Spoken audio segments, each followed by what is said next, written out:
Meow.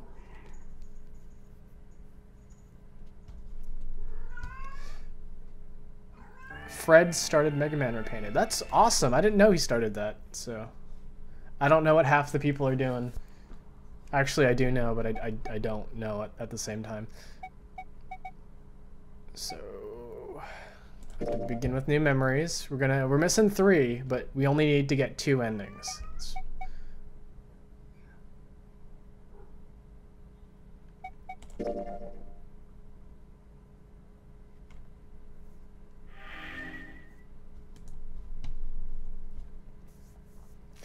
This game is fiction. Meow. Again, she was just napping, so she's probably really grumpy that I'm being loud now. Meow. Meow. It's like she's talking to me.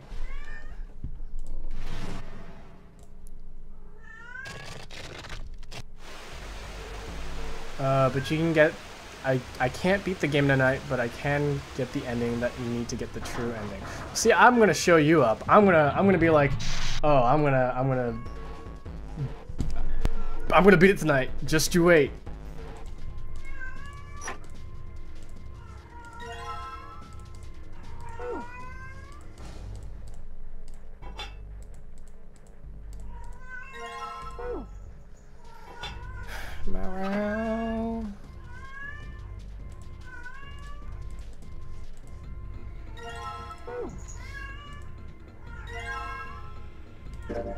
I already know a lot of this stuff already. Yeah, there we go. And underneath the pillow should be another one. Yep.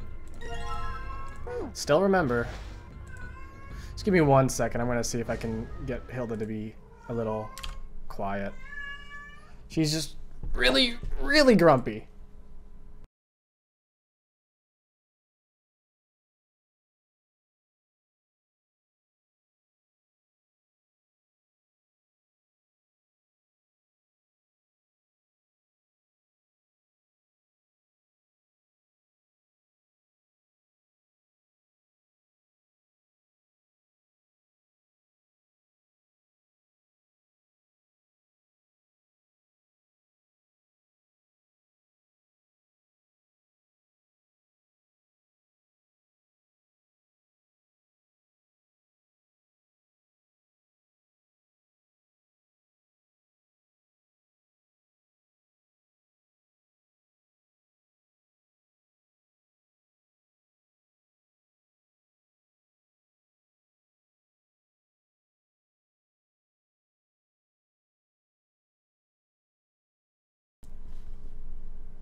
Okay, I am back. I just gave her a lot of attention and some treats and some fun stuff that cats like.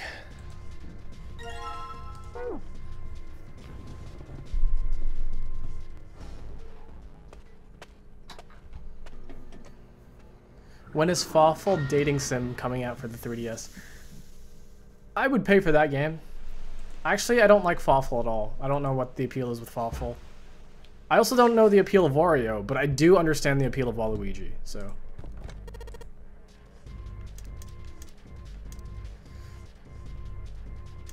I don't remember what the combination is. Solid, upper right. 0, 2, 0, 2, 6, 3.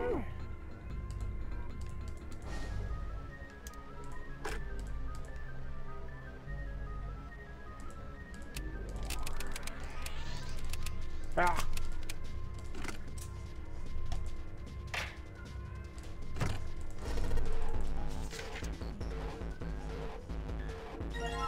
How can you not like Wario? I don't know, Wario's stinky. Yeah, he's mean, greedy, fat, strong, short, and farts a lot. I mean, he's kind of scary. I mean, that's about it. He's scary.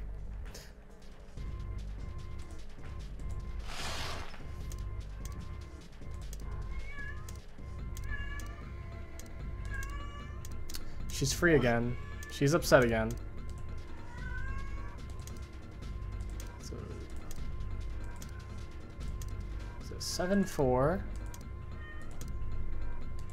7-4-8. No, wait. 7-4-8-3.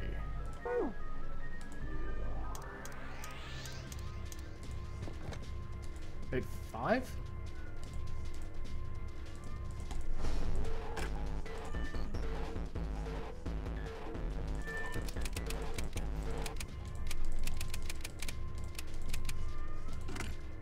Is it 3 or 5? 5. That's right, okay.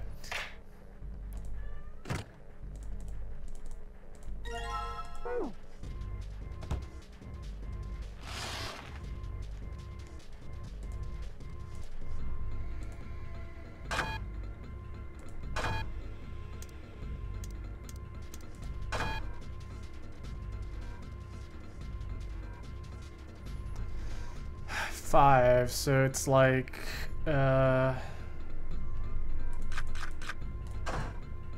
6.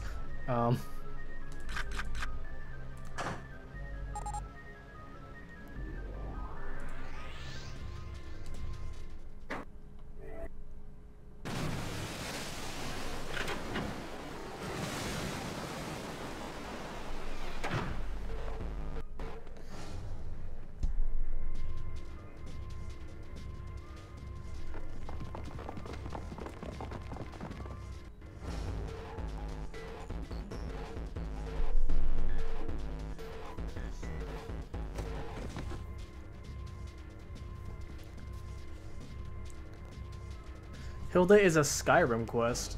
How so? Is it because she just is in the background and just starts yelling until you talk to her, and then...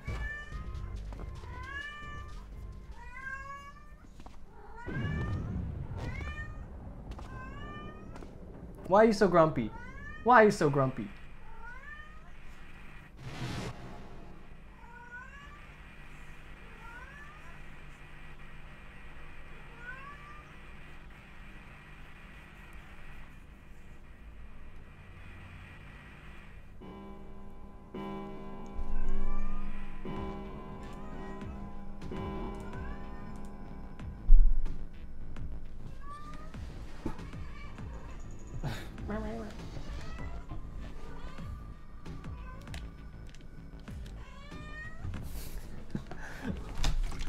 Oh, come here. Come here. Okay, or walk away. Walk away when I get up. That's how it is. I see how it is. Hilda's a character from Dragon Quest. Hilda's also a princess from Zelda. Hilda is also the protagonist of Black and White. The female protagonist of Pokemon Black and White.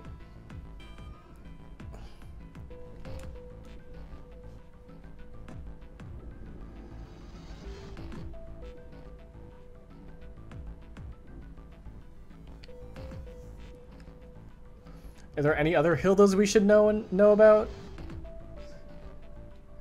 Cosmic Brownies or Walnut Blondies? I've only had Cosmic Brownies, so I'm gonna have to say Cosmic Brownies, but also I had them so much as a kid that they make me nauseous. They give me headaches, actually. They give me migraines.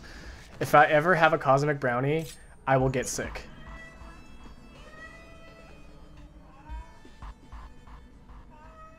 I think one time I ate, like, you know how they come in like the packets of, like, they come in like a plastic, and then in that plastic is 2 combined brownies together.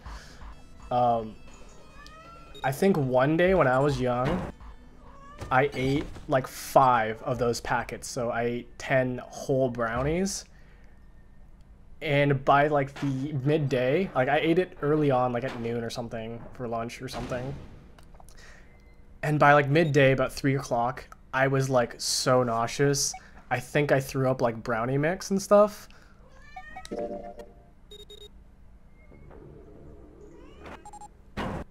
It wasn't pretty.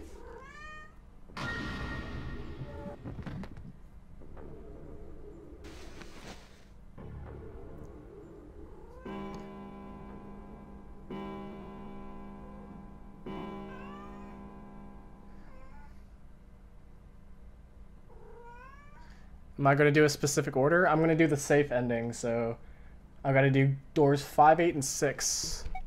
Oh. I got to do doors 5, 8, and 6, and then I have to do the safe thing.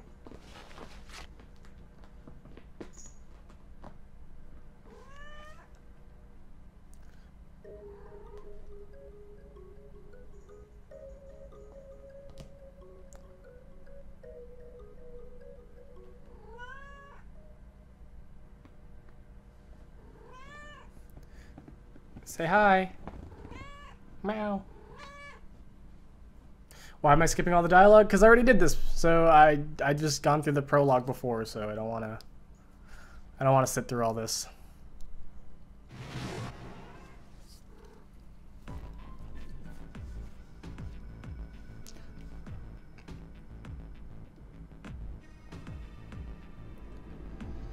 Hilda is a minor character on the family television series The Muppet Show.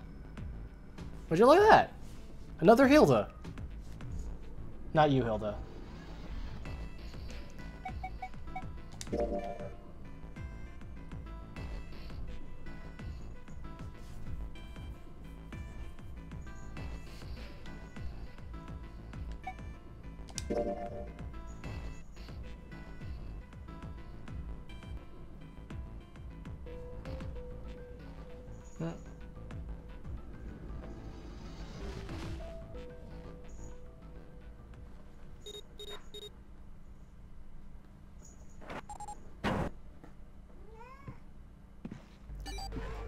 Beep boop.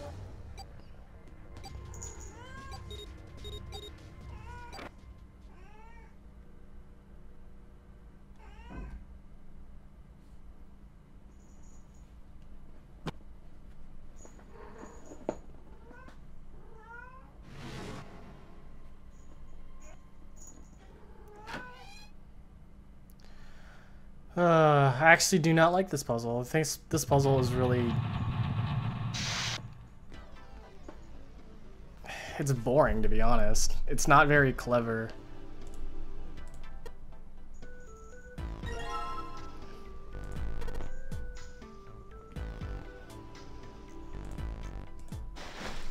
Fuck.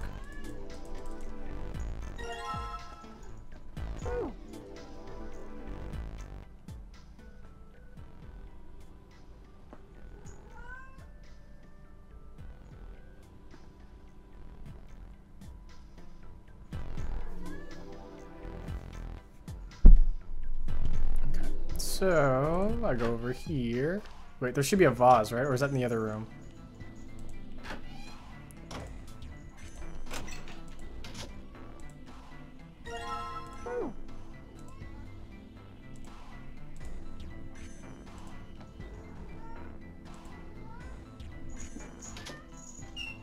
Hilda Spellman is the main character in Sabrina the Teenage Witch. That is another Hilda. More Hildas.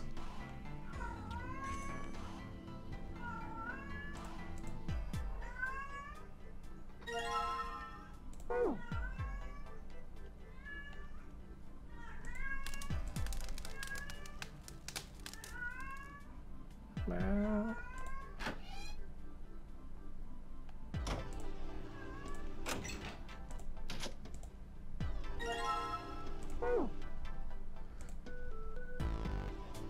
Make sure you examine the safe again before you leave. Yes, yes, I will do that.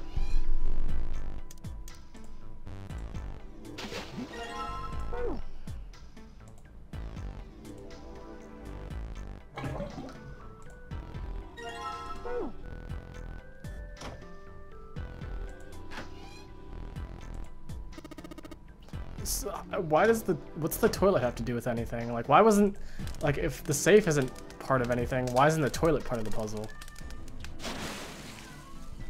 Oops.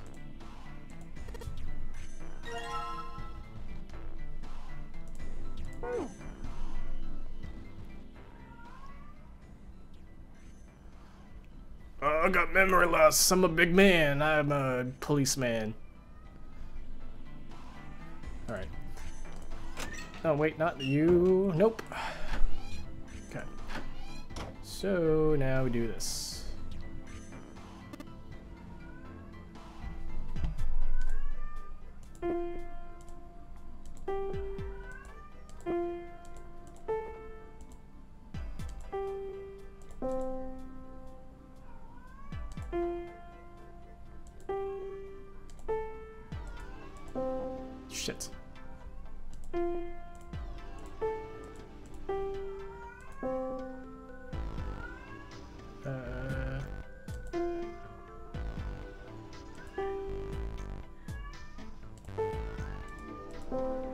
Wait.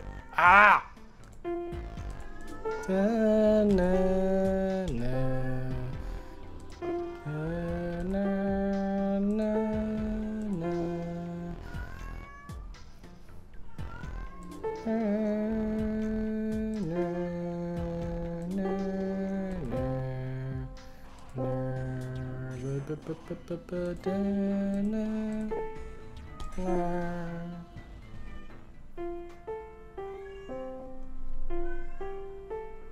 Wouldn't it be weird with a room on a ship didn't have a bathroom in it? Yeah, but like, puzzle.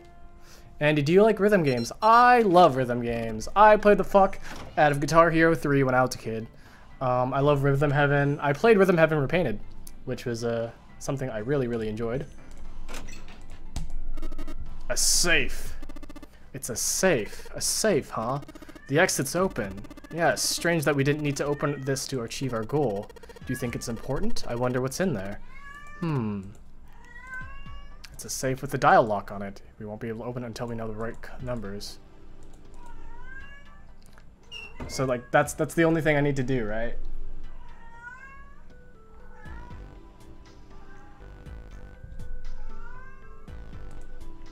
All right.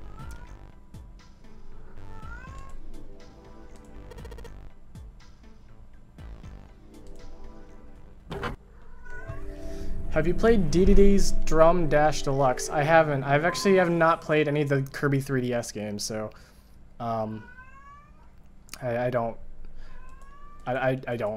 haven't played it. Which Rhythm Heaven is your favorite? I want to say Rhythm Heaven Fever is my favorite, but I haven't played the 3DS one. Mega Mix, I think that one's called. I haven't played that one, but, you know, I heard that one's, like, just as good because it has all the, like, old stuff in it, so. Club Diamond Heart.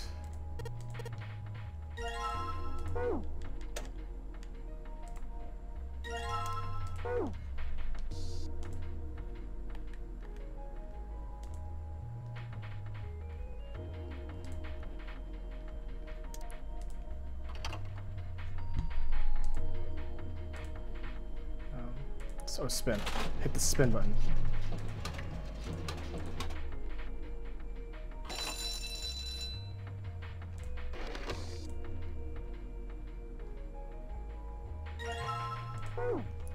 Kirby 3DS games are so good, you should try one out sometime. Oh, I really do want to try them. Trust me, I do. I love Kirby games. I've just watched people play them. And I feel like that experience was good enough for me.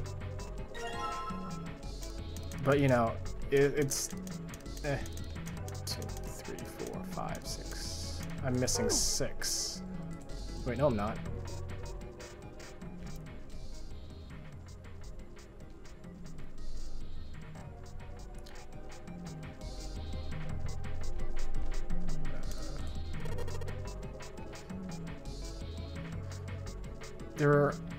I'm still kind of sad that there was on 2 remixed versions of new songs. Only 2 remixed versions. Oh.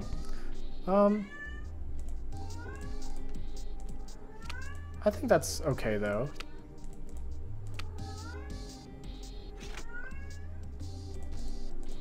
We don't need constantly new remixing of songs. I like new songs. I mean, if there's old songs, then that's fine, but like, I don't know where I'm going with this. Nope, there we go.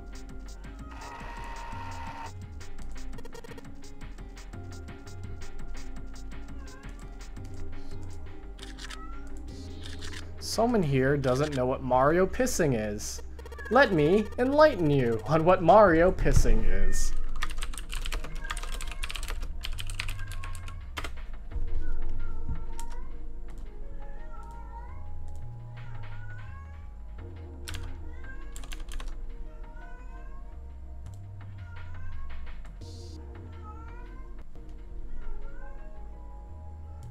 We're gonna see this for a bit, so get used to it.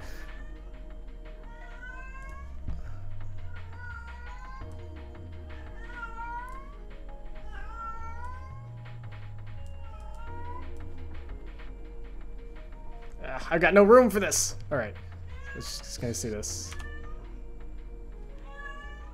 Time to take a piss. What the hell are you doing? I'm taking a piss. Okay, but why aren't you jumping at me? That's what you're supposed to do. I might do it fucking later. No, I'm a motherfucking enemy. You're supposed to jump at me. Okie dokie then. Let me pull up my pants again first, and then maybe I'll jump on you. Maybe? Are you out of your fucking mind? No! Jump on me now, motherfucker! Let me get my pants first. Fine. Time to take. There you go. That's Mario pissing.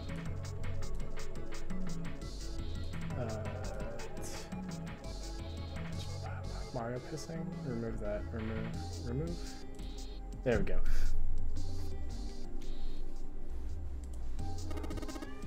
I don't know why Hilda's screaming right now. She might want something from me, but she does this from time to time. I think it might be because she's hungry, but also I just fed her because she just woke up. Or she might like want to play with me, but I don't know.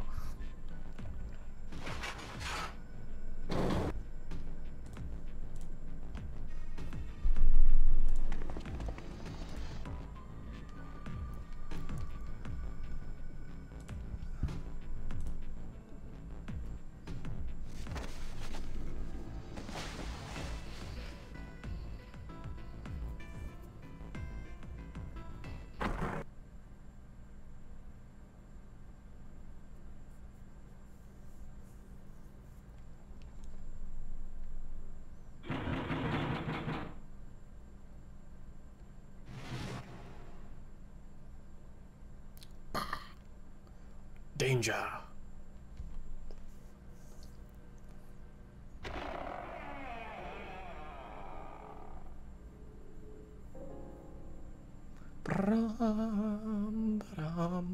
Spooky.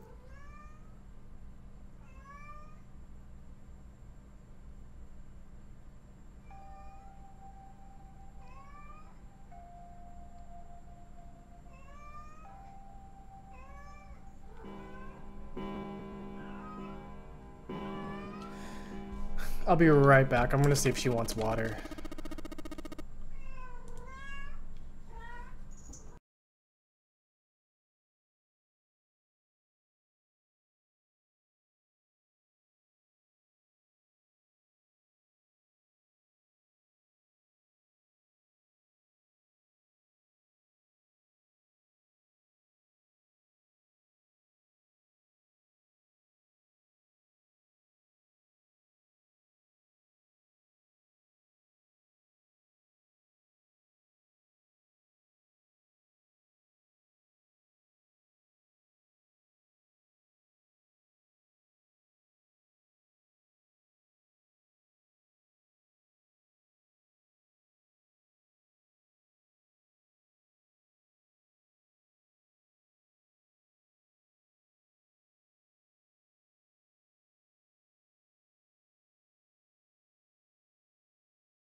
Yeah, I don't know. She's still doing the meowing. I don't know what's going on with her. She just wants the attention, I guess.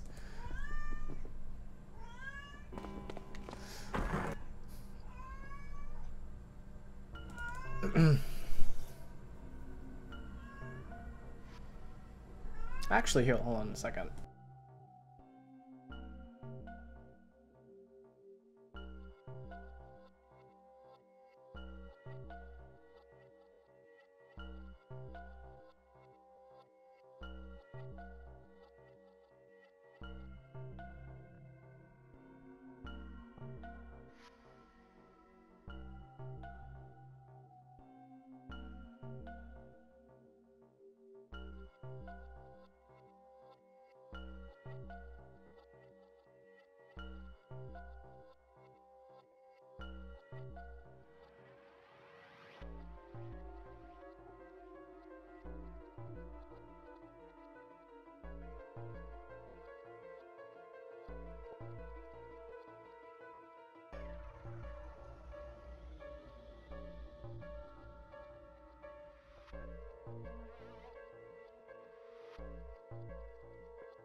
Okay.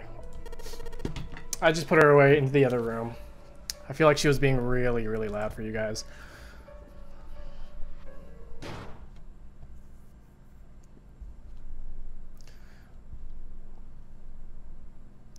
Get Hilda to sit on your lap. Yeah, I tried doing that, but she wasn't having it.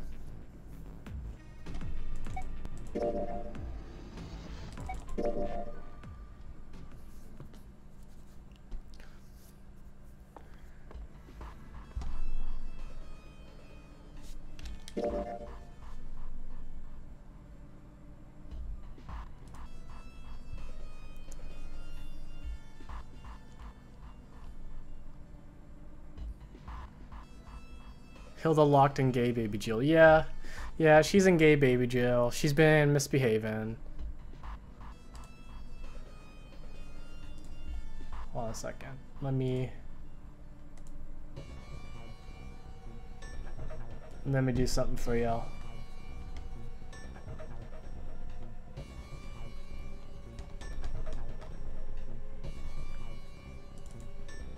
Pretty sure. Yeah, here we go.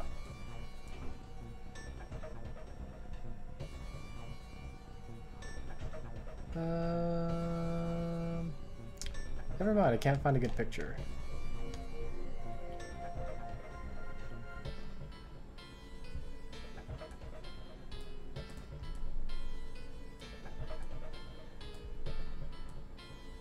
In memory of Hilda.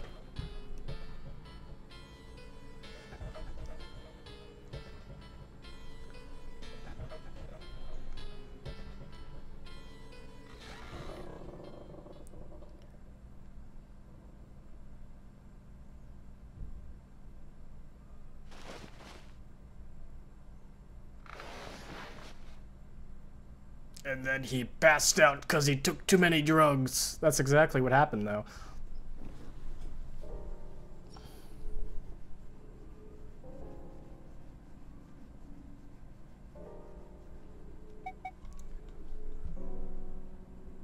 So I go through door 8.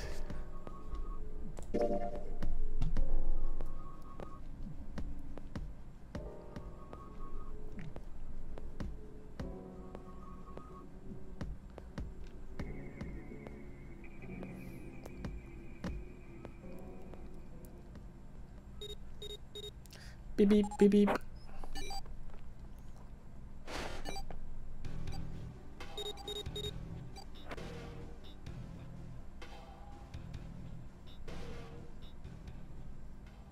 The laboratory.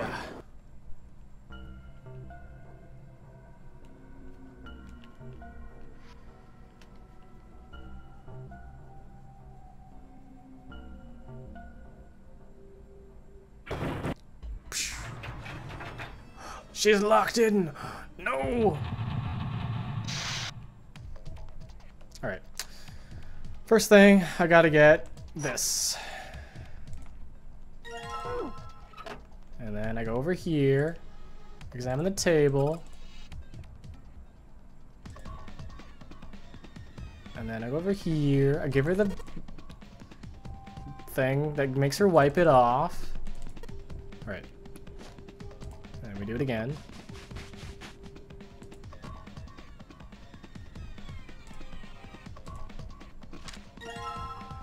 Now I examine this. Realize there's no power cable. And there's a power cable over here. There we go. Go back. There's a PS4 version? How many versions of this game are there?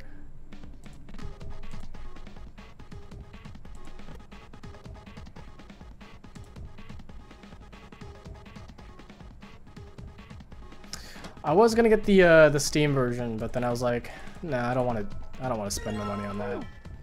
I'm not honestly too invested with this because I feel like the characters are kind of boring, and people can like murder me for that, but I'm just not invested.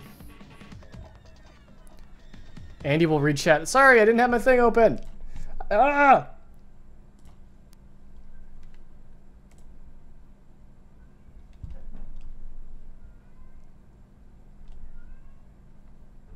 You proud of yourself? No! Also, I have Discord disabled. I'm pretty sure you can hear my, you probably weren't even watching, but I have, notifications disabled so you wouldn't be able to hear it. Or, if it was, I was probably putting Hilda away in Gay Baby Jill because she's being really loud because I woke her up from her nap. So, do you need a crash course on what's happening right now? 999. Yes, 9. That's it. 9. 9. 9. 9. This is Ace Attorney 7. Yes, of course, definitely. So, when you look at this image, what do you think? What is this game about?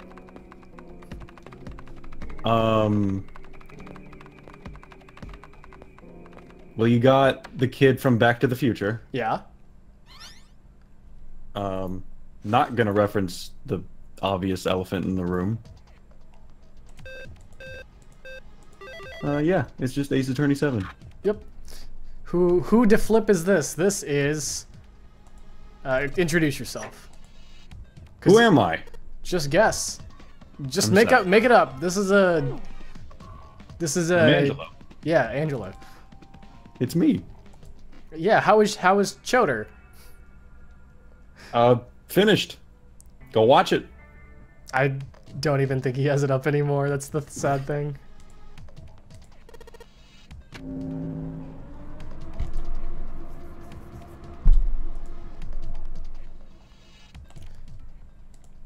To be honest, I wouldn't want to keep that up either.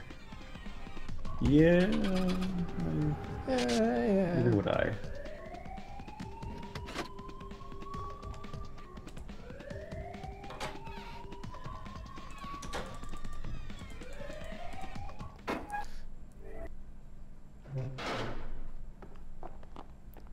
Holy shit, it's been years. Yeah, it's been I real. streamed yesterday. Yeah, you streamed yesterday, Angelo. Do I sound different through you? No, the thing is that people actually believe you're Angelo. I am Angelo. Yes, Angelo. It's me.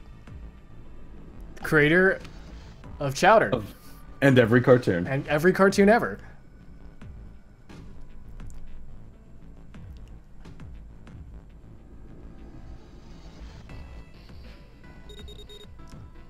Beep, beep. Apparently the remake versions are terrible for the last puzzle. Not for everything else, but the last puzzle, according to How Quaint in chat. Or at least that's what I understand reading. I can't really read very well. I can't read. Which is why we're going by really fast. Who's Seth? I don't know. Who's Seth? Who's Seth, Angelo? Who is he? Terrible. Oh, okay. You're gonna want to read this. I'm gonna want to read this. Yeah, you're gonna read this out loud. I'm not really. I just. Oh gosh. Junpei was at something of a loss. What could she possibly be so frightened of? June was probably afraid of being locked up with a boy.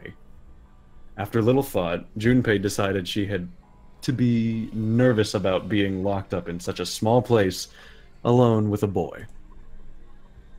In a way, it was kind of cute.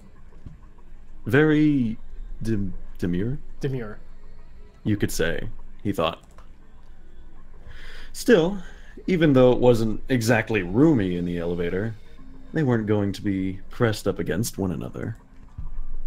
At least, they didn't have to be. Still, it was making her nervous. Junpei couldn't help but think of how innocent she was. Come on, let's go. Again, he stepped forward toward the elevator. And again, he felt himself restrained. I said, wait a minute. Oh. Aren't you afraid, Jumpy? Afraid of what? Well, I've never... You know... She'd never been in an elevator with a man alone before.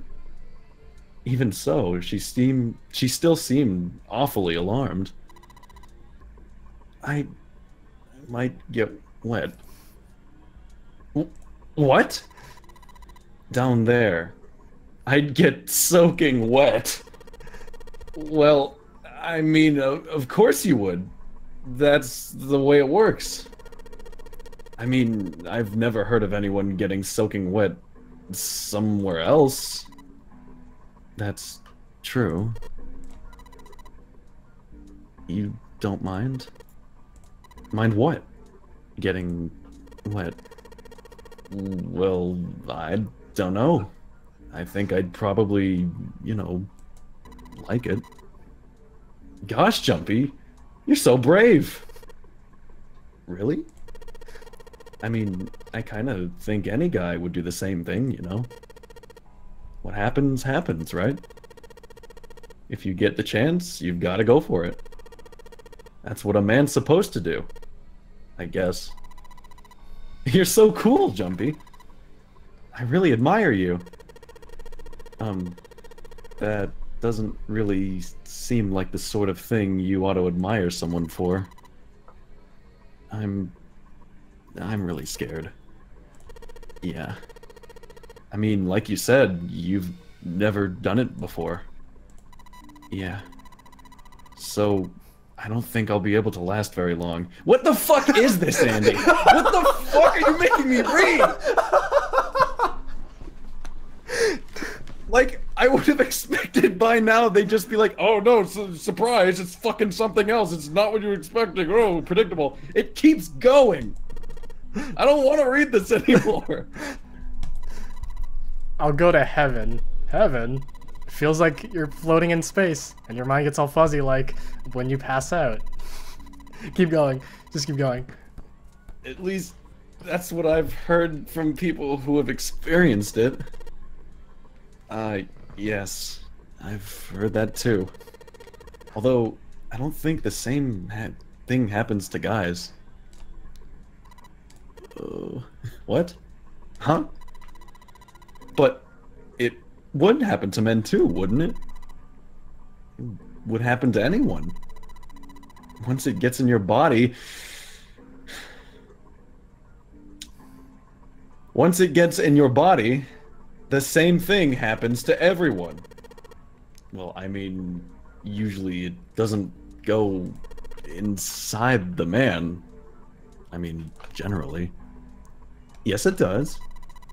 Well, eventually it will. It's not like you really have a choice. Your body will force you to swallow some of it. Eventually. What are you trying to do to me? Nothing. I'm not going to do anything to you. I'm just saying that that's what happens.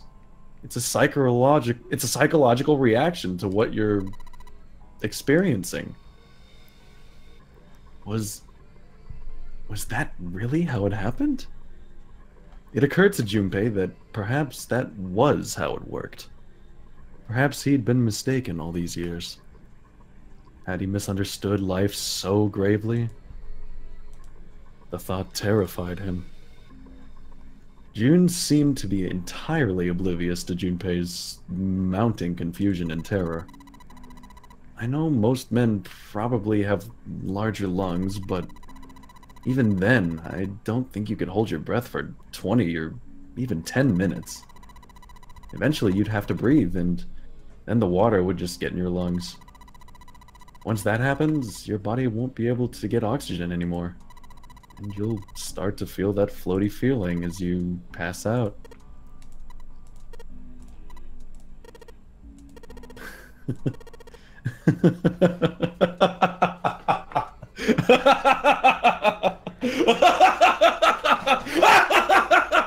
Finally, Junpei understood. He understood what June was trying to say, and why she was so scared. Yeah, you're right. You wouldn't last very long. See? She was afraid that the only elevator button pointed down. That meant, of course, that the elevator couldn't go any higher than the floor they were on. As he thought about it, Junpei realized he hadn't seen the elevators on the A or B decks near the central staircase. All of which meant that the elevator could only convey them to the lower decks. And the floor below the one they were on, D deck, should be completely submerged. That meant... Hey, wait a minute. This elevator came up from somewhere under us, right? Do I have to keep reading? No, not really. Thank you. So basically, she was just afraid of drowning. Great. Of getting wet in the lungs.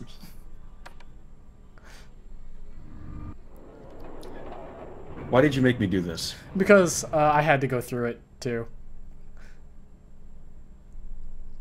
Okay. When I was reading through it, I was like, why is this even... I had pretty much the same reaction you did.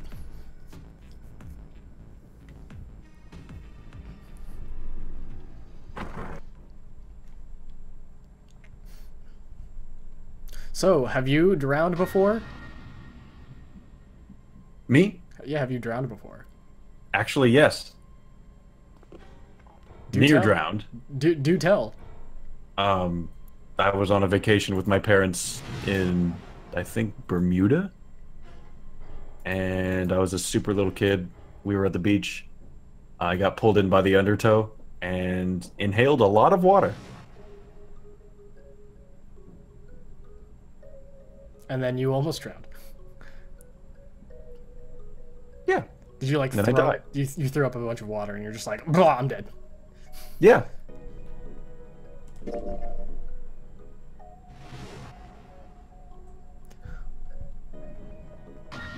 That sounds terrifying.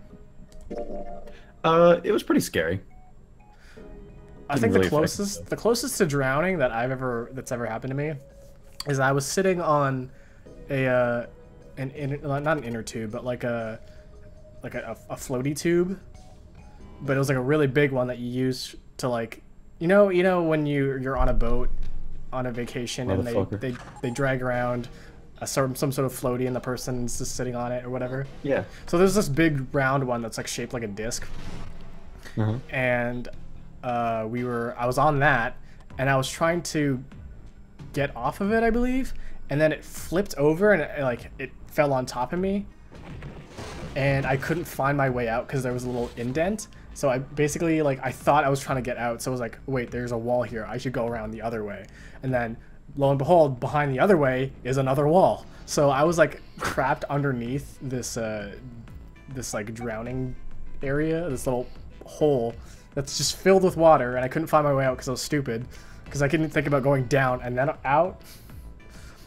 And so I just like was under there for quite a bit of time, and then someone lifted up beneath me, and then I caught my breath and I was okay. God. Yeah. Water's scary. Just a bit. I used to do what is that thing called when you swim really fast? Speed swimming. No. Yes.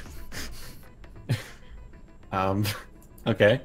I used to do speed swim. I used to do swim freestyle front crawl. And then I was okay at it. And I taught people how to swim also. I almost joined a swim team, but I didn't. I want to join a swim team. I feel like I'm good at swimming, so. Good. The thing is though, you know how when you have fat on your body, that's what allows you to float? Mm-hmm. I have very little body fat, so whenever I swim, my legs sink. My upper body is fine because that's where my lungs is and that's where all the oxygen is. But I have so little body fat that I just sink. Lipozene is pure body fat. Lipocene? It's a... never mind. And yeah, you're a thin boy. I'm a small boy.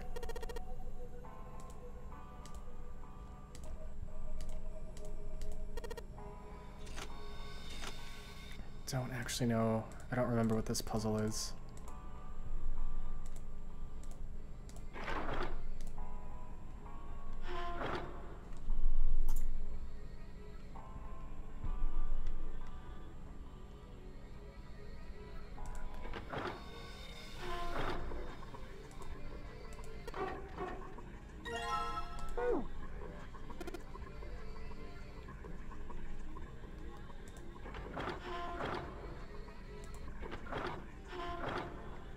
The door is open. The door is open! Yeah. So I've done all these puzzles before, so... That's why I'm able to skip all this stuff, and you're just like, why are you skipping all this stuff? Yeah. What the hell, man? Oh, here's new stuff that I haven't seen. With that, he turned and walked away. Junpei and Ace followed him. You know, speaking of experiments, Sand suddenly stopped. There was an experiment some scientists did with rats. Rats? First, they took a C-shaped tank and filled it with enough water that the rats could drown. Topical. The tank had two exits, A and B. Exit A is pitch black, so dark that even a rat can't see anything. Exit B, however, is electrified, which means the rat can't leave through it. So what would a rat do if it was put in this situation? Which exit would the rat choose? There was a moment of silence after Sans posed the question, then Ace responded. B, of course. The rat has no way of knowing that exit B is electrified. Exactly. The rat goes to exit B. Of course, like I said, it's electrified, which means the rat can't get out that way. So after a lot of trial and error, the rat finally finds exit A. Can't say that's very interesting or relevant, or simply the story of a laboratory experiment. Right, it isn't very interesting. So why is he telling us? Because it's rats. They repeated the experiment over and over using hundreds of different rats over several generations. This produced some surprising results. The results? They were rats. Wow, this rat is a rat! They took less time to find the correct exit. Eventually, a rat was put into the tank who instantly chose A without even attempting to go to B. But that wasn't even the most impressive thing. The same experiment was conducted in another laboratory far from the original one with the same results. On second thought, the results weren't really the same. The rats in the second experiment began the trials with significantly faster times than the rats in the initial experiment. These rats were not related to the rats used in the first experiments and had never come to contact with them, and yet they easily found their way to exit A as though they already knew. What does it mean? What could it mean? Telepathy? They were passing information from one through another through an undetectable medium.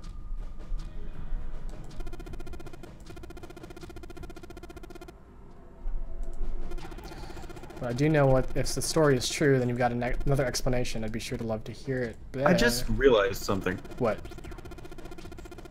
This man is Santa. Yeah, he's Sans. This is the prequel to Christmas.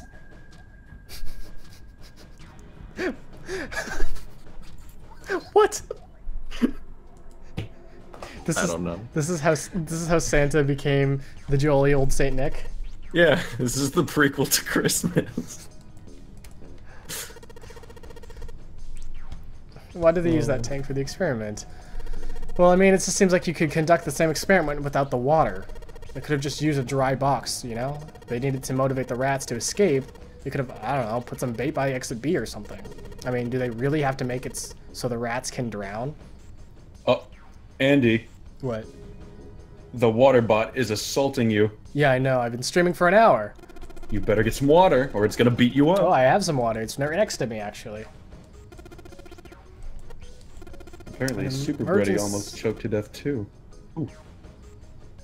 Oh, haha! Choking to death is so funny. I'm sorry, Hank.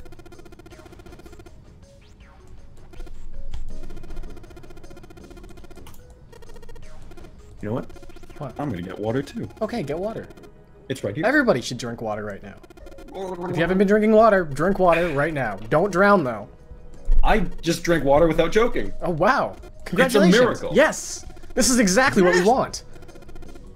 Drink water, don't drown. 2013, 14, 15, 18. You don't like Waterbot Super Brady? Neither do I. Junpei felt There's cold. some sort of ulterior motive behind those messages. The back of his head was aching and his stomach felt strange.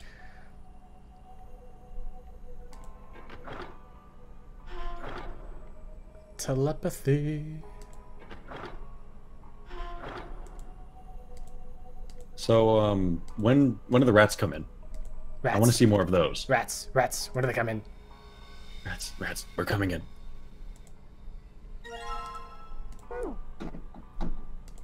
Is it nighttime right now? In the game? Yes, it's like, I think it's like 4 o'clock in the morning. Fuck. They're praying and stalking.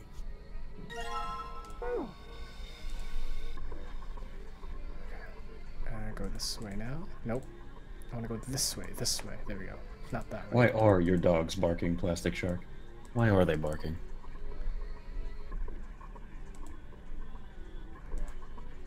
Well, bark back at them. Oh.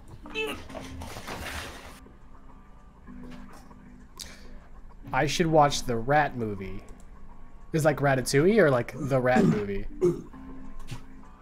The Rat Movie by German 985.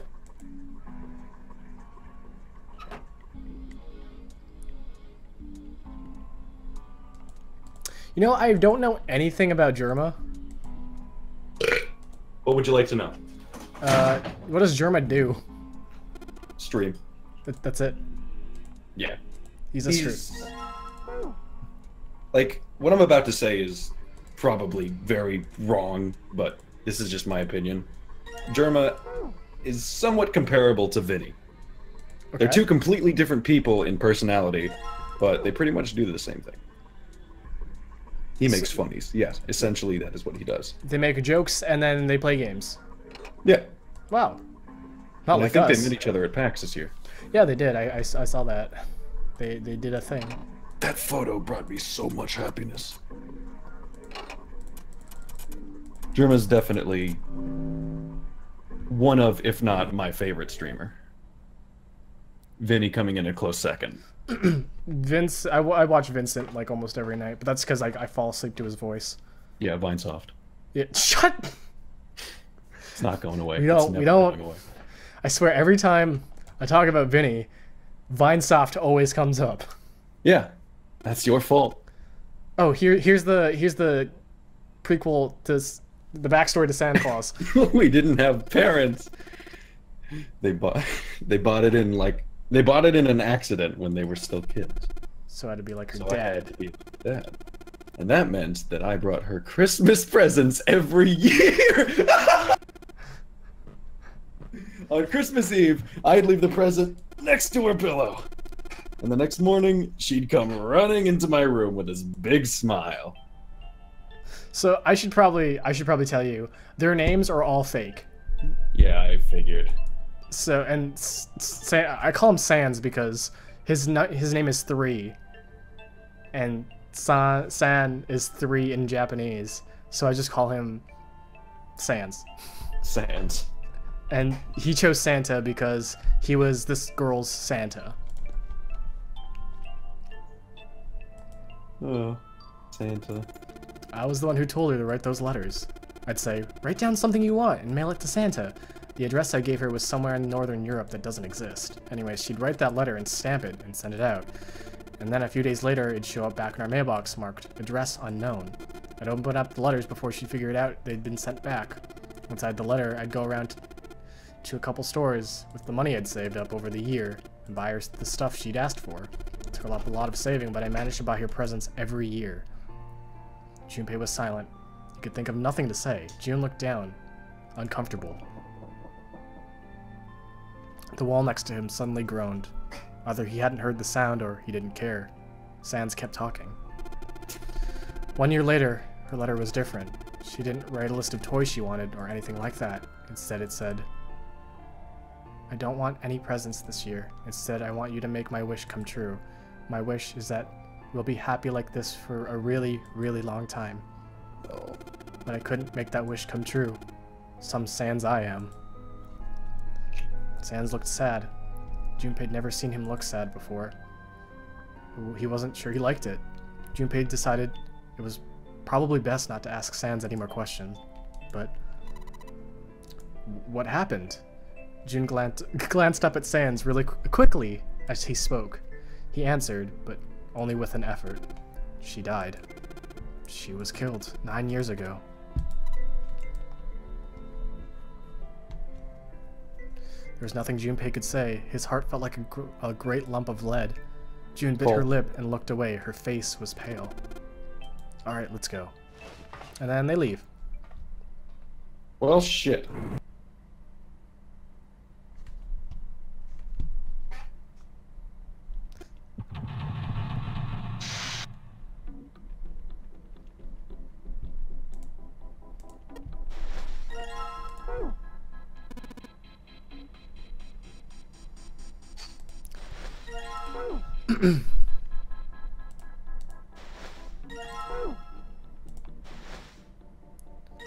That's 4.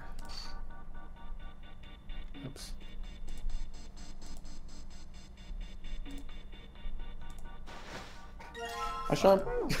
I probably shouldn't be holding a 15-pound weight above my head. Why not? When I'm bored, I tend to just fiddle with things. And by things, I mean anything that I can reach unconsciously. Grab a fidget spinner, mate. Oh yeah! Fidget spinner. Fidget spinner! 8. I'm missing one more.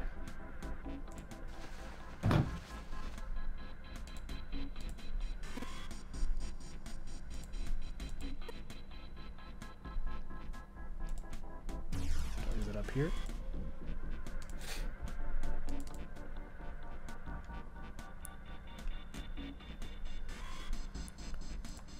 Right here.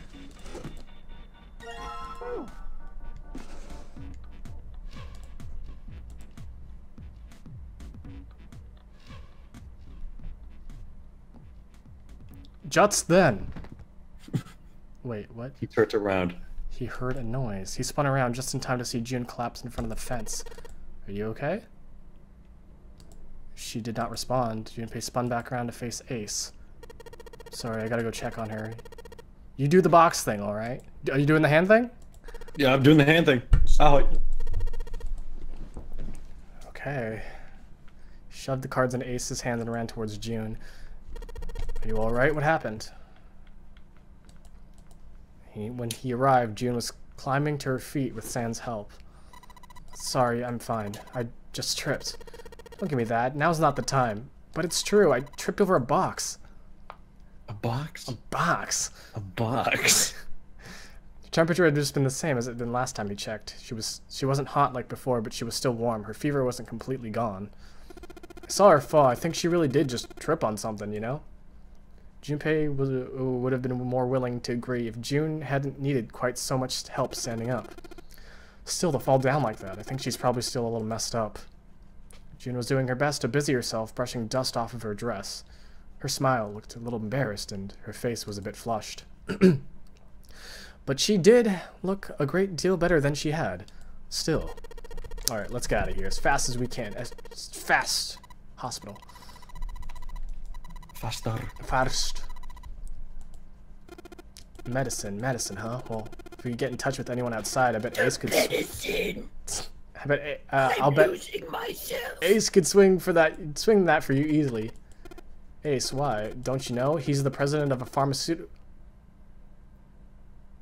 Oh. Who? Cradle Pharmaceutical. Oh. You might not know this. In fact, you don't. Okay, so Cradle Pharmaceutical was involved with this, like, scandal of, like, kidnapping children and using them for, like, experiments and stuff. Oh.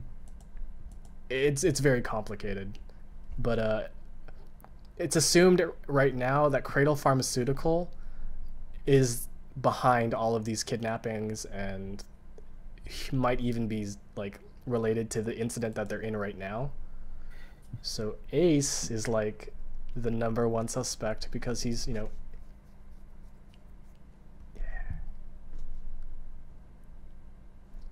yeah, company that kidnapped children, including Lotus's 2 kids. So yeah. Ooh. Developed 6 years prior, it was made from the extracts of several different roots. It became popular almost as soon as it was made public, with many governments placing large orders. Demands for Sopril skyrocketed, and as it did, so did the stock of Cradle Pharmaceutical. Why do you know all this? Sans' information was interesting, but Junpei couldn't help but feel a little suspicious. Sans' reply was blunt and simple. I heard it from the old man himself. From Ace? When? By the number 4 door at the central staircase, when we were searching the second classroom. Remember when Snake 7 and you went to door 5? I asked him what he did for a living, and he said he ran his own company. After that, we just started talking, and I guess it just came up, you know? Are you worried about something? No, nothing. As he spoke, Junpei looked over at Ace.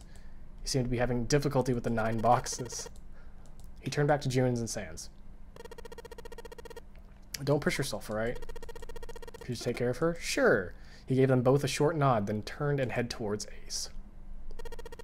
What are you doing? Ace's back was to him as Junpei approached. The older man turned around to look at him. His face was pale and covered in sweat. What happened? Nothing. My vision had gotten rather blurry, I think perhaps because of fatigue. I can't see very well, and at the moment... well, you can't see well? These pictures. Ace held the cards out to Junpei and splayed out in the shape of a fan. I don't care to admit it, but I may be developing presbyopia. Do you know what that is? Presbyopia? Presbyopia? Presbyopia. That sounds familiar. Let me see. Google! Growing old is a difficult thing. Presbyopia. He I made think the best... that's when you can't tell the difference between faces. Oh, no. No.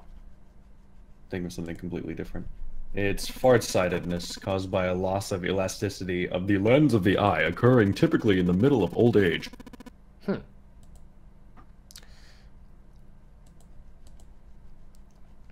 Junpei looked at him quizzically. How could simply looking at cards have tired him out? Junpei looked down at the cards in his hands. All the pictures were quite clear and each person easily recognizable. Was Ace vision truly that bad? They were covered in muscle-wearing-out juice. Ward out the muscles in his eyes. That juice transferred with oxygen.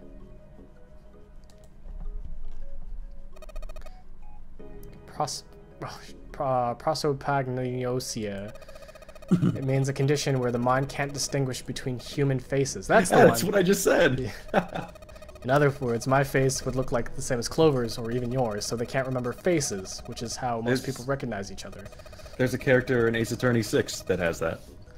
So that means people with prosopagnosia has trouble recognizing people they're close to. Prosopagnosia. Use soap. Pneumono ultramicroscopic siliconovolcanoconiosis. Is that the word that you keep saying over and over again? Because it's large? I don't There was somebody who would always say the same big word over and over again. It was Damien. Damien would say this really, really long word, and then he would be like, it's a word for a very long word that is very long or something. It's like, yeah, hippocampus microscopal volcanicity. Volcanicity. The one that I just said is what you're referring to. Volcanicity. I hate that one. Water flows down the crevices of my butt. Gives you mineral butt water. Mineral water grabs life by the corkers and hydrates you till you shout, "Come on, world! Have your breakfast. Try some." Okay. Try some. I forgot this is gonna take a while.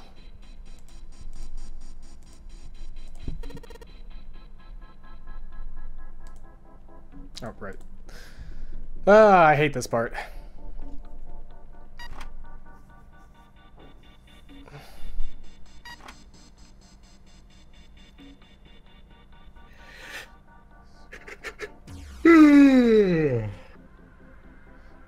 Good night.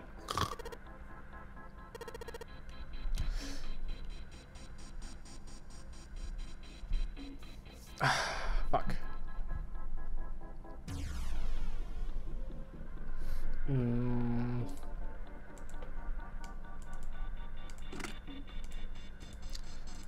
Fucking hate this puzzle. It's so stupid. I don't like it. 7.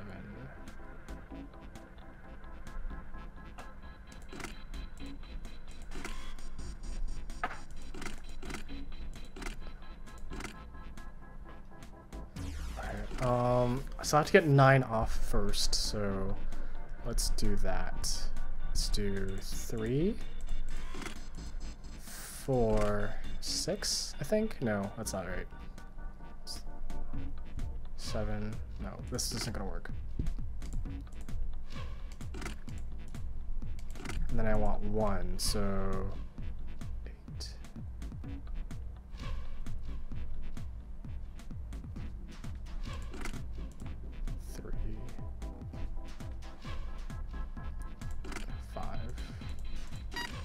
There we go.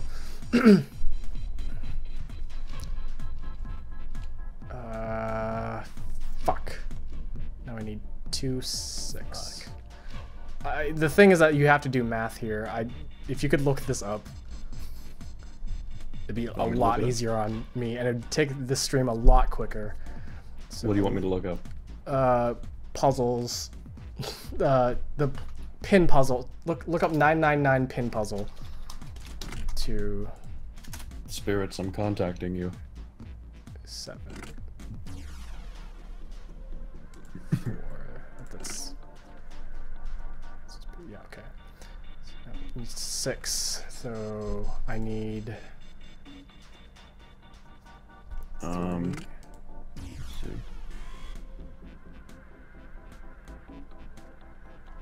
What do I get for 6? 3, 8, 7. Alright, so I'm getting a series of 3 numbers and then equals and another number. Yeah, that should be the one. That should be it. Right. So first it's 964 equals 1. Hold on. Let me see if I can reset this. Yeah, okay. Just give me the 3 numbers at a time. 964. 964. And then? 731. Okay. And then? 912. Okay. 634.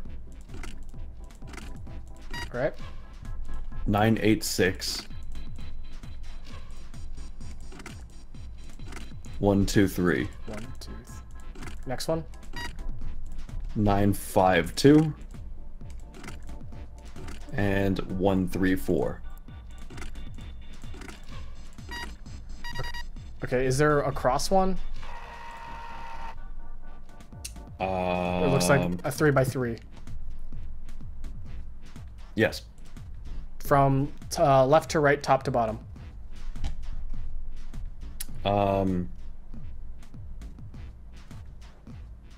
Do you have the ability to not put anything?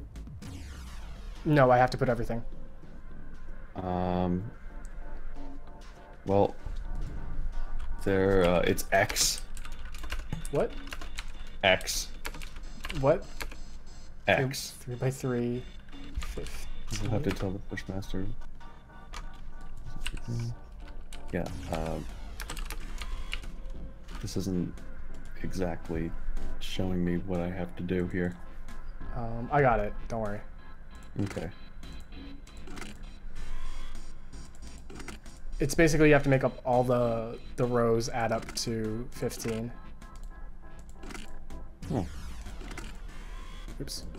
Yeah, what you're doing here is not what I'm looking at, so it must be different. I think you're getting some slowdown because the music is dropping tempo. Am I? No, I got... Maybe. But, maybe I'm not getting dropped frames, which is the important part. Okay, now push puzzle time. Push. Push box. I don't remember how to do this, so... Oh. I can help you with this one. This is what I was looking at. Oh, okay. Alright. So... an X needs to be at the top left. That doesn't... does the X that mean? doesn't help. Hold on. Okay. Do you see those 4 in the center around the middle one? Yes. From left to right, top to bottom. 1, 2, 3, 4. Okay. That doesn't So- help at all. What are you supposed to do here? You're supposed to make up all the boxes to line up to the right side. All the I boxes. feel like I remember how to do this, but I don't at the same time.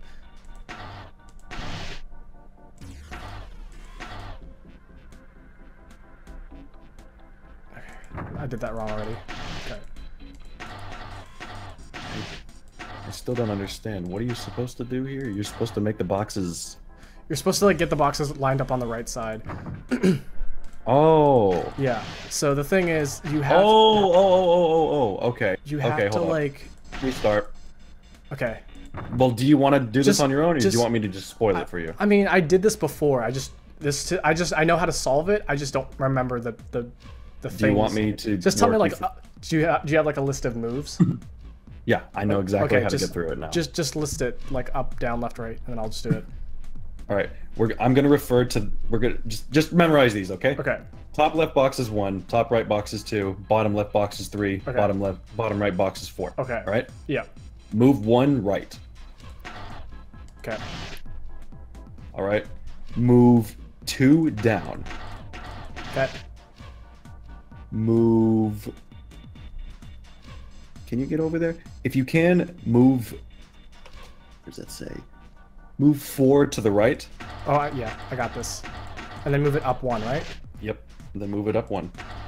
And then move 3. Can you get to 3? Yeah. All right. Move it up. 3 down. Down? No, I can't do that. Go over there, move it up, go around, and push it down. Below. There you go. Now go around. There you go. Now push it. Now push it to the right. all the way. Okay. Oh yeah, I got it now. I got it now. Yep. There you go.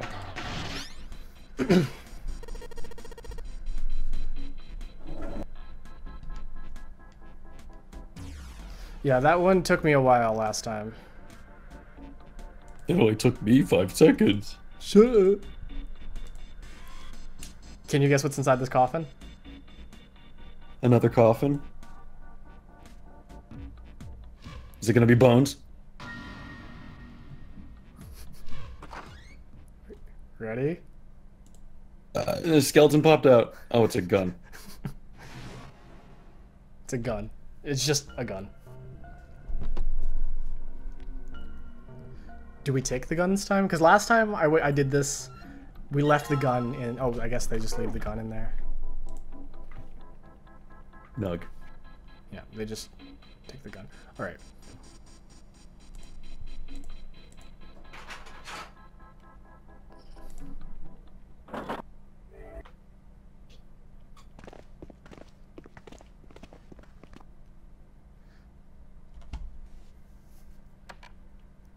So we're approaching the end of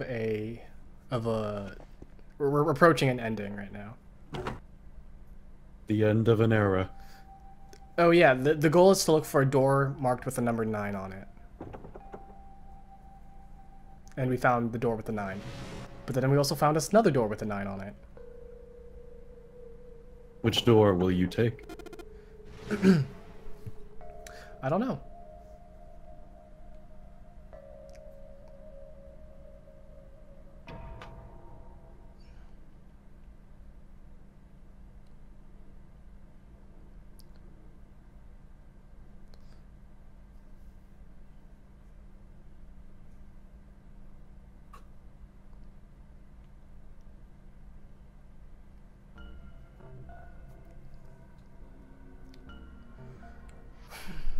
There's a rectangular alcove at the end of the carpet, and inside the alcove was a raised platform. And the platform was a coffin. A coffin, a coffin. What on earth was a coffin doing in a place like that? Before he had time to answer that question, A skeleton popped out. and then everyone just left.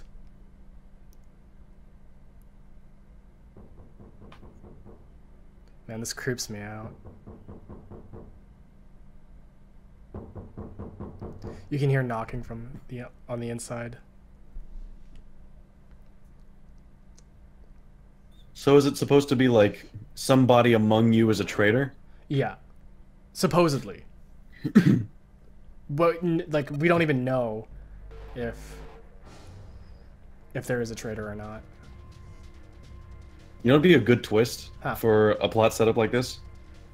If literally everyone except the protagonist was a traitor. So everybody was just all in on this joke. They were all like playing dumb and playing fake at each other's throats just to put the protagonist off the trail. Oh, this is new. So Junpei and June ran to the large hospital room together. As quickly as they could, they searched around and under the beds and in the corners. She's not here. No, she isn't. Alright, just in case, we should go take a look in the shower room. Shower room? That's where her brother is. She might have gone to see him. June bit her lip. She knew, as Junpei did, that there was only one thing to see in the shower room, and it wasn't pleasant. You might as well check it, right? Let's go. There was a screwdriver stuck between the door and the frame. Junpei and June slipped through the door and moved down the hallway and stepped into the shower room. I have to solve another puzzle. Yay! Yay! Maybe. I'm not helping you with this one. I think so. I think I have to solve another puzzle. No luck. I don't think she's here. June's voice was faint as she placed her hands over her mouth. Her face looked a little green. The stench in the room was almost unbearable. Oh, no I don't. I don't have to solve the puzzle. It had grown far more unpleasant since their last visit. If Junpei had eaten a lunch, he would have had difficulty retaining it. He wanted to leave the room as soon as possible, but he had to be sure, and the only way to be sure was to check the other side of the divider. Wait here. June offered no resistance and nodded weakly to Junpei as he headed around the divider. He stopped at the corner and turned his head. As he expected, Clover was nowhere to be seen. The only thing on the other side of the divider was a dead body, lying in a reddish-brown puddle of dry and drying blood. There are many ways a man can die, but this... The skull was shattered, and the head a little more than a pulpy mass of brain, bone, and viscera. The left arm was hideously twisted into a horrific alien shape, the bright white of the ulna shining through the remains of the skin and muscle. Wait. Bright white. Ulna. Bones. Pieces fell into place. Junpei remembered something Clover had told him in the laboratory. My brother's left arm is not a normal person's arm. The accident hurt him really bad. To save them, they had to cut off his arm. Of course. Why didn't he realize it earlier? Clover had told Junpei that Snake's left arm was prosthetic. But the left arm of the corpse behind the divider was clearly a real human's arm. Or at least, it had been once. Do you know who else who has a fake left arm? Who? Snake. Oh. Earlier, whenever I started this, I made the joke that, I gave Snake a solid Snake voice. So he was like, it's like we gotta solve the puzzle. Oh, I gotta find the way out of here. Killing game. Even though I gave him Nicolas Cage, and then when he said his name was Snake, I gave him a Snake voice. So Snake. Junpei and June headed back towards the large hospital room. They stepped through the door out of the shower room. Yeah, I did Nick Cage. He's like, I got in a killing game. I don't know how to get out of here. This is my Nick Cage voice. Not bad. You just gotta make it sound like you're constantly constipated, and then that's it. Junpei, where were you guys? He looked pale. His face was drawn. Something terrible had happened. Junpei's breath caught his throat. Did something happen? Seven drew a shaking hand across his face and gulped down a breath of air. Clover she's dead. I found her in the first-class bathroom. I will be right back. Okay.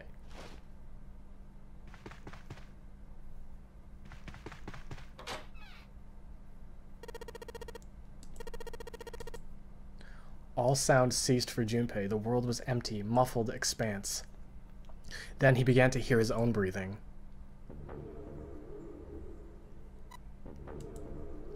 June's mouth moved, but he heard nothing. She tried once more, and then her energy was gone, and she collapsed against the wall. He could have helped her, but he hadn't, and now she was dead. She stood there, frozen in place. Clover. Why had this happened? He forced his body to move. Each step felt like another nail pounded into his heart. Finally, he was in front of her. He knelt, placed 3 fingers against Clover's neck. No pulse, no breath.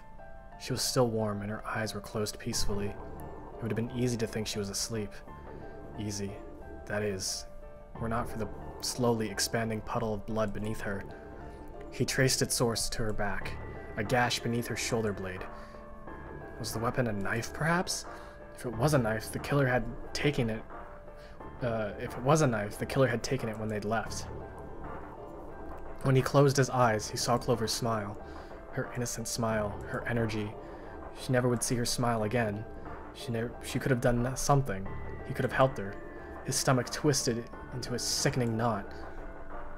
Junpei lifted a limp June from the floor and carried her from the bathroom.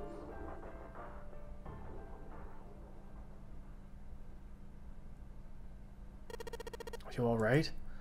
It was a foolish question, and he knew it. Yeah, I think so. Her voice was weak. The fever had gone down, but the emotional scars she had received were not likely to recede quickly. Junpei laid his hands on her shoulder, and they walked back to the bedroom. You should get some rest. He lowered June until she was sitting against the bed. She nodded once and stared at the floor. There were 4 others in the room. Ace, Lotus, Sans, and Seven. They all stared at nothing, their faces drawn and tired. After a while, they drifted into the bathroom to see Clover's corpse themselves. Once everyone was back in the bedroom, Junpei slowly walked to the center of it and looked around as the slumped figures gathered there. Who was the first to find the body? Me. Seven spoke from behind Junpei. He turned around. Seven's hand was up. Why did you come to this room? To look for Clover. Why else? I found her body in the bathroom. As soon as I did, I ran outside. Got to the top of the stairs by the casino and yelled as loud as I could. Hey guys, I found her, but it's bad. She's in the bathroom in the first class cabin. Come quick, or something like that. Then I went back to the bathroom. Ace, Sans, and Lotus showed up real soon after that. I guess you two hadn't heard me or something, because you didn't show. So I took off down the stairs to look for you. After that, I mean, you know the rest, right? Junpei nodded and closed his eyes. There was one more thing he needed to ask. Seven, there's one thing I'm worried about. What's that? When we finished all the puzzles in this room, we got the door open. You stuck one of those plates in between the door and the frame, right? Why did you do that? Come on, didn't I already tell you that? I did it so the door wouldn't lock. So we would come back to this room. Oh, you think I did it? Well, I don't know. That kind of depends on what you say, doesn't it? Seven sighed and shook his head. Follow me. The two doors standing next to one another, he opened the one on the right. Behind the door was a closet. Seven stepped inside. He stood in front of one of the shelves that filled it and gestured towards the small box. The box was a small metal cube. He looked at Junpei. This is the reason. This safe. We couldn't open it when we were getting through this room. I figured there might be something pretty important in it. I couldn't stop thinking about it. Besides, I figured eventually we might figure out what the numbers are for the safe. And if we did, I didn't want to screw around with the 5 door again. So I put that plate in the exit door so we can get back in that way. Junpei nodded and looked at the safe. He grabbed the handle and shook it. Nothing happened. It was locked as it had been when Seven found it. There was one change, however. Just underneath the safe was a pile of reddish-brown powder. Rust. Junpei stared at it for a moment. Had someone opened the safe, dislodging the rust? Junpei left the closet. Seven followed him back into the bedroom. It was cold and quiet. No one spoke. They sat frozen in place by shock and grief and fatigue. The room felt tiny and oppressive, as a thick metallic smell of blood filled the room. Junpei turned around and headed for the living room.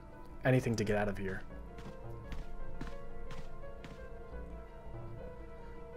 Was there some other clue, perhaps? Anything that might lead him to whoever stabbed Clover? He took his time and examined the room carefully. His eyes caught on the door. The door that had led to the passageway to door number 5. Behind that door was the dead body of the 9th man. Maybe I should have another look at it, just in case. Quietly, he pushed the door open. The smell hit him like a blow to the face. His lungs contracted, unwilling to inhale such fetid air. Acid boiled up from the base of his stomach, churning what little food was there into such a violent froth. It was too much for him, and he vomited. A thin stream of yellow water and bile splattered onto the floor. He wiped his mouth weakly as he stared at the dead body. Chunks of torn flesh lay in an arc around the body. What remained of his intestines had slid out onto the floor. The pool of blood that framed it was half dry, but so thick that it had taken on a texture not unlike that of an egg yolk, prepared sunny side up. On the floor, next to the broken mass of the man's head, lay his glasses. Cracks spidering across the lens. Bloodstains near them had already dried like scabs on the floor. That's when he noticed. It's gone. His bracelet, it's gone. It had been there when Junpei had gone through the 5 door before. He was sure of it, right next to the glasses. But now, it was gone. The number 9 bracelet was gone. But why? Why had someone taken it? He was turning it over and over in his mind when he heard Seven's voice. Where did Junpei go? He drifted out. It had drifted him out from the living room. Junpei walked slowly out of the hallway. 4, 5. There you are. Why you were looking for something in the hallway? 7 looked up as Junpei entered the room. Did you find something? He thought for a moment before he responded. No, nothing. Technically, it wasn't a lie. He hadn't found anything in a way. In fact, that was the problem. Something he'd expect to find hadn't been there. The 9th man's bracelet. What's up? Well, I wanted you to take a look at something. What is it? 7 led Junpei back to the bathroom. As Clover's corpse came into view, he felt his heart flip and fall to the bottom of his stomach. Something between a sigh and a groan escaped his lips. What was it you wanted to show me? His voice was hollowed and empty. I searched Clover's body again. I found this. As he spoke, he moved Clover's head, knelt down, and flipped open her right hand. What? She was holding a piece of paper. I haven't actually looked at it yet. Didn't want to disturb the crime scene, you know? Basic stuff. Well, I did borrow one thing. He wasn't sure what it meant, but likely didn't matter. The paper was more important. He picked it up and carefully opened it. There were 2 sentences written on it. Truth had gone, truth had gone, and truth had gone. Ah, now truth is asleep in the darkness of the sinister hand. What is this? Some kind of secret code? 7 peered over Junpei's shoulder at the note.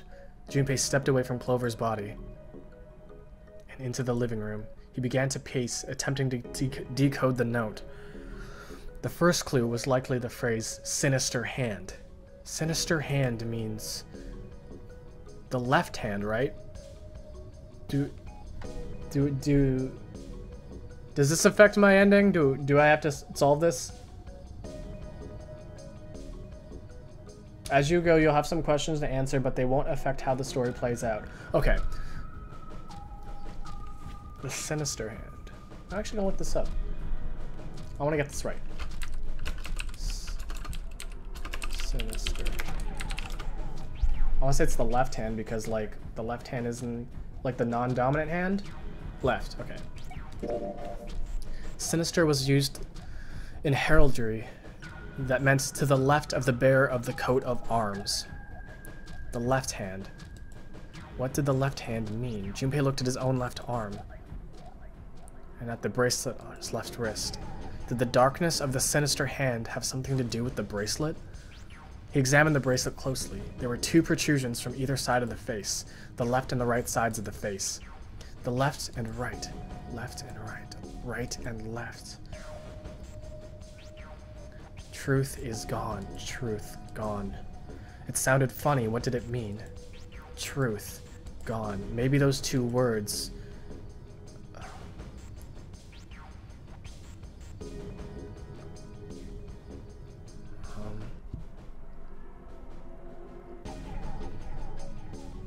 Maybe those 2 words. Maybe switching them? How about switching them? Gone had truth. It made no more sense than the initial riddle, less even. Clearly switching the words wasn't going to help. Time for a different idea. How about reading them backwards? Gone and truth, Enog and Turt. They weren't even words. Junpei doubted they even had anything to do with the riddle. It was a good try, though. Truth gone. Those 2 words. What could they mean? What could gone and truth mean? Truth, of course, meant something that was correct, or fact. In other words, something that was right. And that would follow gone meant left. After all, someone that was left, they were gone. In this case, however, they clearly referred to directional homonyms, so that means right is truth and left is gone. It seemed that makes sense. Junpei looked at the bracelet again, at the 2 protrusions of the left and the right of the face. He pressed them in the following order.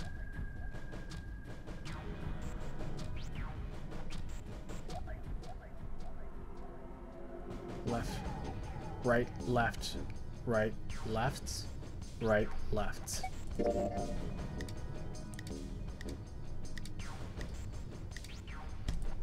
And then... What? One after another, 8 numbers flashed on and off of the face of Junpei's bracelet. He checked one more time to be sure. 1, 4, 3, 8, 3, 4, 2, 1. 1, 4, 3, 8, 3, 4, 2, 1.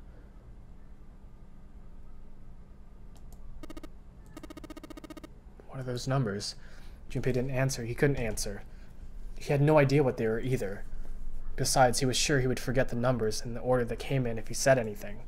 1, 4, 3, 8, 3, 4, 2, 1. Muttering those numbers to himself over and over, Junpei headed towards the bedroom. 1, 4, 3, 8, 3, 4, 2, 1. 1, 4, 3, 8, 3, 4, 2, 1. 1, 4, 3, 8, 3, 4, 2, 1. 1, 4, 3, 8, 3, 4, 2, 1. Before long, he found himself in front of the safe again. Its lock was the only device he could think of that required a sequence of numbers, such as the one he just discovered. Besides, someone had opened the safe at least once already. Had Clover come to the bedroom to open it? 1, 4, 3, 8, 3, 4, 2, 1. Junpei slowly dialed the numbers into the bracelet had given him. 1 to the right, 4 to the left, 3 to the right, 8 to the left, 3 to the right, 4 to the left, 2 to the right, 1 to the left. Finished. Junpei heard the small telltale sound of the lock opening. He grabbed the handle and took a deep breath and pulled it up. Inside was a piece of paper. It was roughly the same size as the one Clover had been holding. Junpei picked it up. This is what it said. Fact 1. The nonary game was played once before, 9 years ago. Fact 2. The person with the number 2 bracelet attended the game 9 years ago. Fact 3. It was planned by the following 4 people. Cradle Pharmaceutical CEO. Gentaro Hongo. Cradle Pharmaceutical's Chief of Staff. Nagisa Nijisaki. Cradle Pharmaceutical R&D Supervisor. Teruki Habusa. Majority shareholder in Cradle Pharmaceutical. Kagechika Musashido. I must punish them for the innocent lives they sacrificed.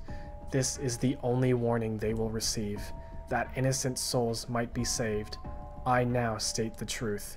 0.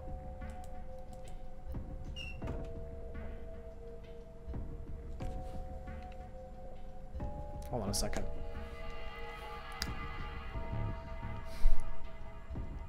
These 4 people are with me.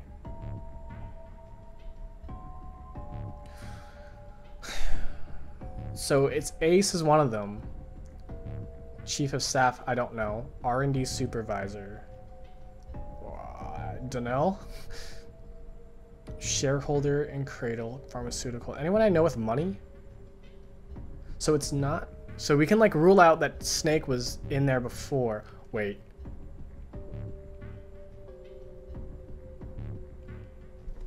You know, I could just like go about this, but like I don't want to waste time.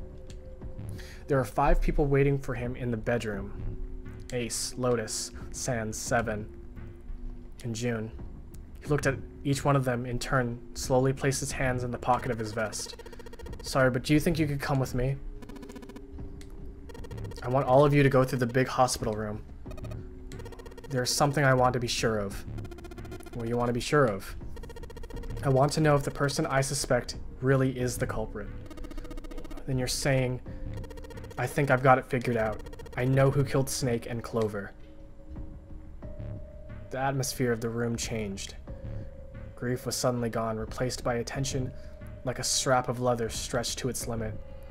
5 sets of eyes stared at Junpei. He pretended not to notice. Anyways, if you could please move to the big hospital room. I'll explain everything as soon as we get there. Will Sans be in Smash Bros. Switch? Yes! He will be. Confirmed. They all heard the bell from the clock in the main staircase.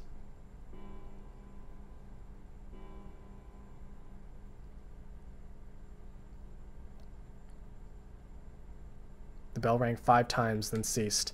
It was 5 o'clock. They had only an hour left. We don't have a lot of time left. Let's go. Slowly, one by one, they followed Junpei out of the bedroom.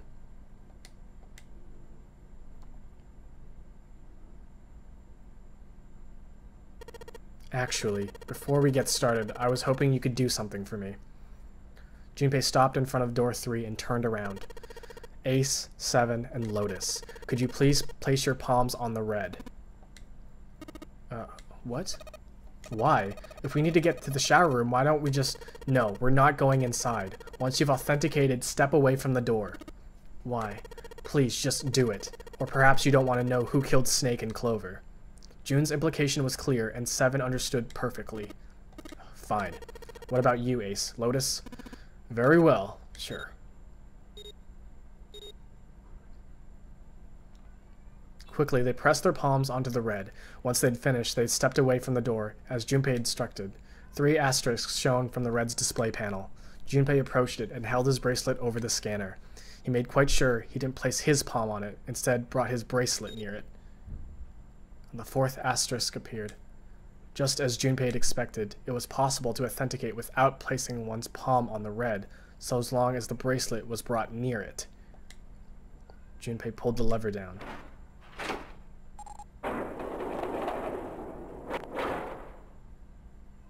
Door 3 opened like a hungry mouth. 9 long seconds passed. And the door shut unfed. Junpei walked back slowly to the others, who were waiting some distance from the door, talking to one another. Sans and June had joined them as well.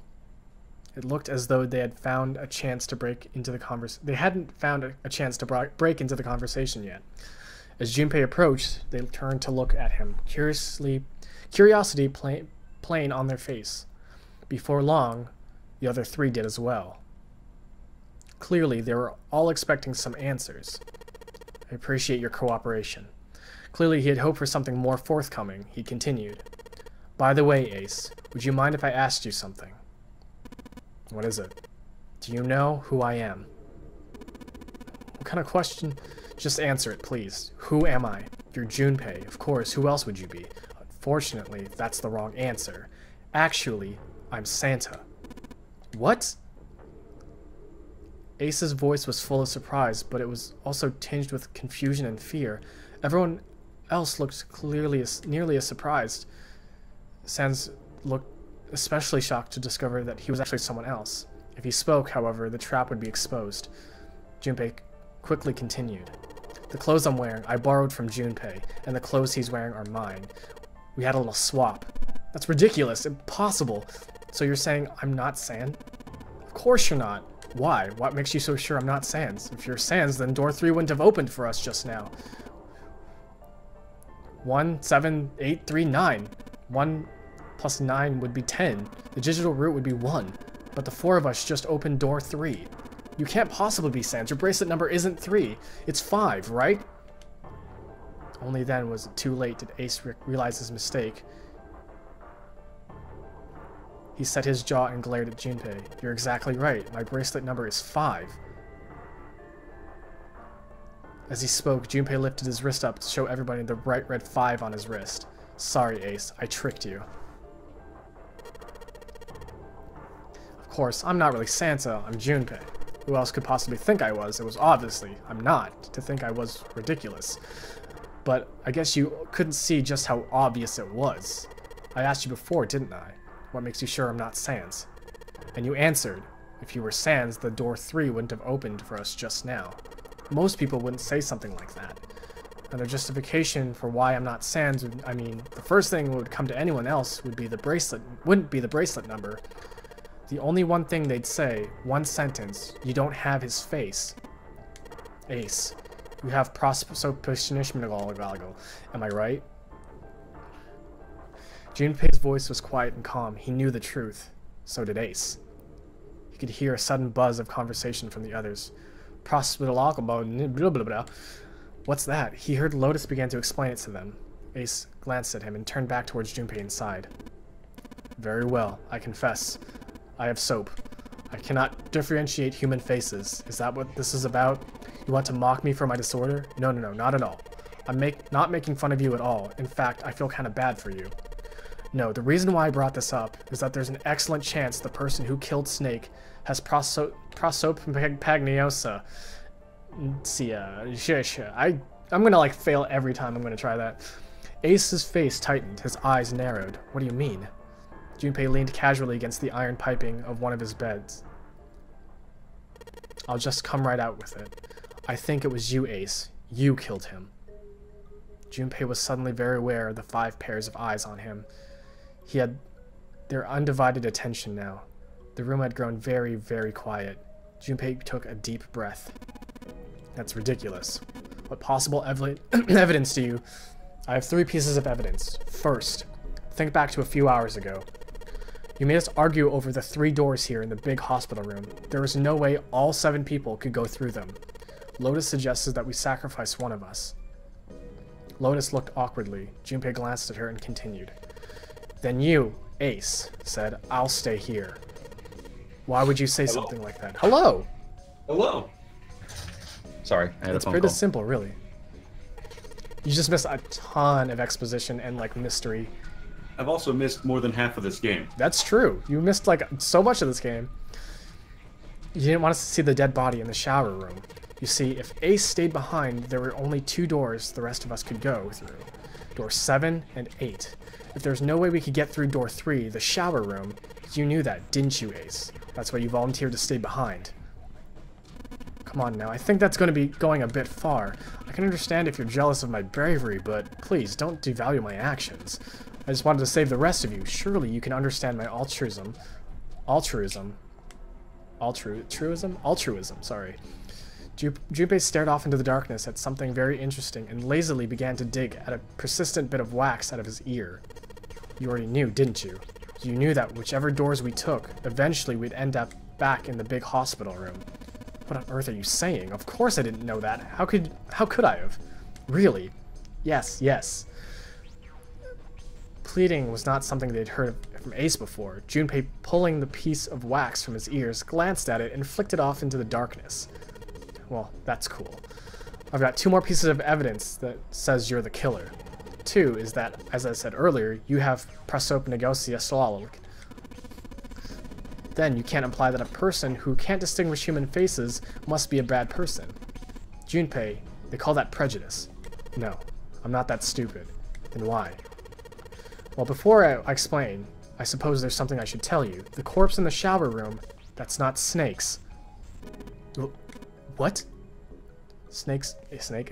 Ace's face went pale. The others looked confused as well, as if the body wasn't Snake's.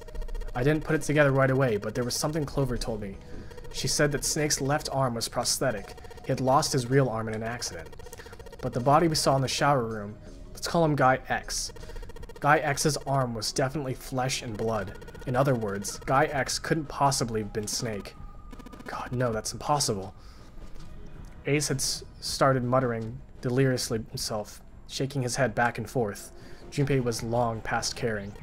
Let's say, hypothetically, that the killer didn't have prosopagnosia. If that were the case, then he would immediately realize that Guy X wasn't Snake. If the clothes weren't the same as Snake's, their face would be completely different. It would have been obvious they were different people, and yet they still killed him. Why? Why would they kill a stranger who had just shown up?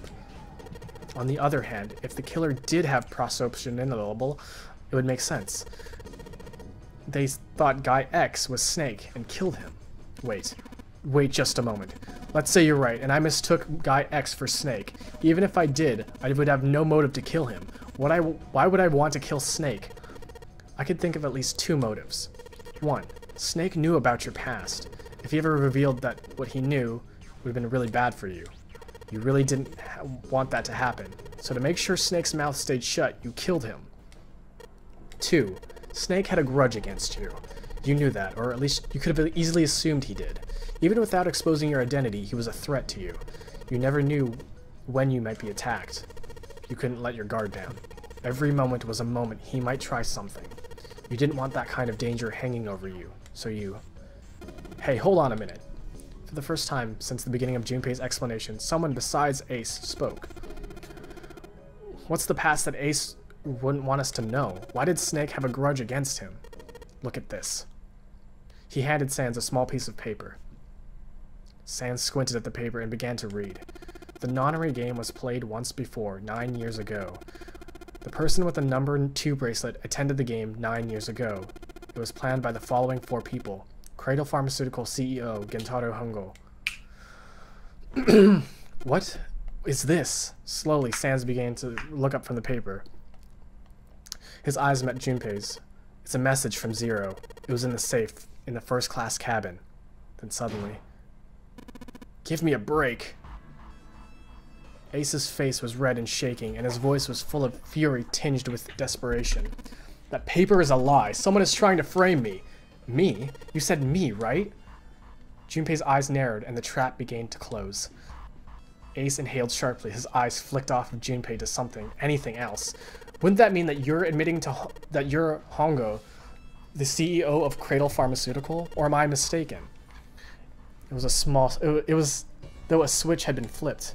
The color drained from Ace's face. As he had realized what he had done, his eyes went wide. Very well, I admit that much. I'm the CEO of Cradle Pharmaceutical, Gentaro Hongo. So what if I am? I don't know anything about this nonary game that's supposed to take place 9 years ago. Everything on that scrap of paper is bullshit. Someone is trying to set me up, you see? First of all, Ace stammered as he tried to desperately work himself into a more tenable position. Junpei, you're claiming I did all this by myself. Think that over, alright? How could I have killed Snake all by myself? Not Snake. It was Guy X. I don't care who it was. You said the killer put this... Hold on. Andy? Yes? I need you to do something for me. Okay. I need you to play this. I see it. Yep.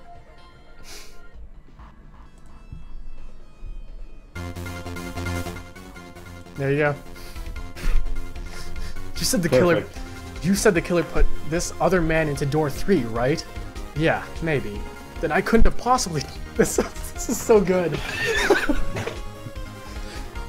Then I couldn't have possibly done that alone. I could have opened door 3 with only myself and Guy X. Nope, you could have. What? Ace's face was tight, his teeth were clenched. Junpei fixed him with a level stare. The trap was about to close. Actually, Ace, when you were unconscious, I took something from you. Remember when you were injected with that anesthetic and fell asleep on the big hospital room? Yeah, back then, I took this. Junpei put his hand into his pocket. No, you couldn't have! Ace's right hand moved. Junpei smiled.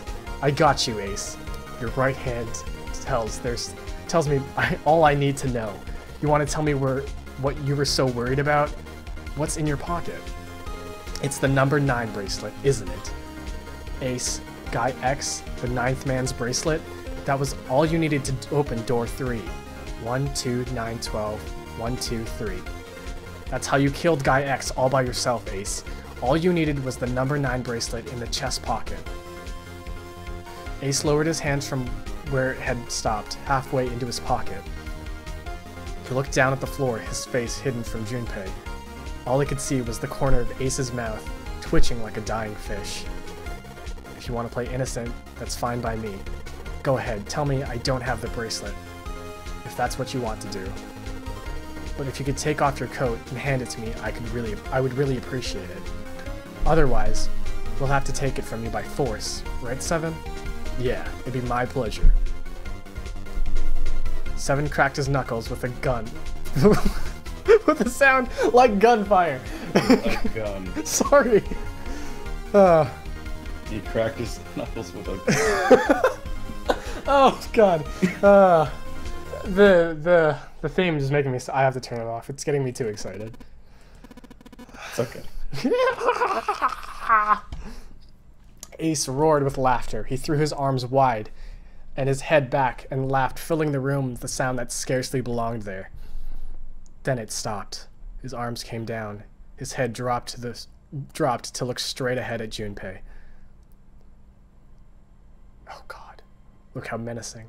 His face was flat and cold, devoid of any emotion. Well done, Junpei. As you so correctly deduced, I have the number 9 bracelet. I retrieved it while we were searching for the missing hardware for the red. I left the room. I was supposed to search and headed back to the first cabin on B deck. His voice showed no emotion, no sense of remorse or interest. It was almost bored, as though he were reciting an especially dull corporate letter. Excuse me. My purpose was to attain the number 9 bracelet. 9 is a potent ally in the nonary game. Adding 9 to any set of numbers won't alter the digital root. 1, 9. 1. 2, 9. 2. As you can see, 9 is a very useful number here. With it, one can go anywhere with anyone. So I made for the first class cabin to obtain it.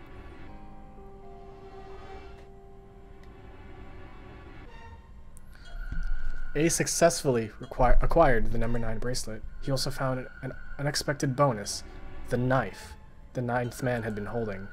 He slipped both of them into his chest pocket and left, as quickly as he'd come.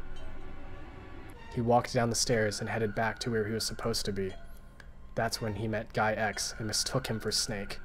Snake was on his way to the large hospital room and had not noticed Ace behind him.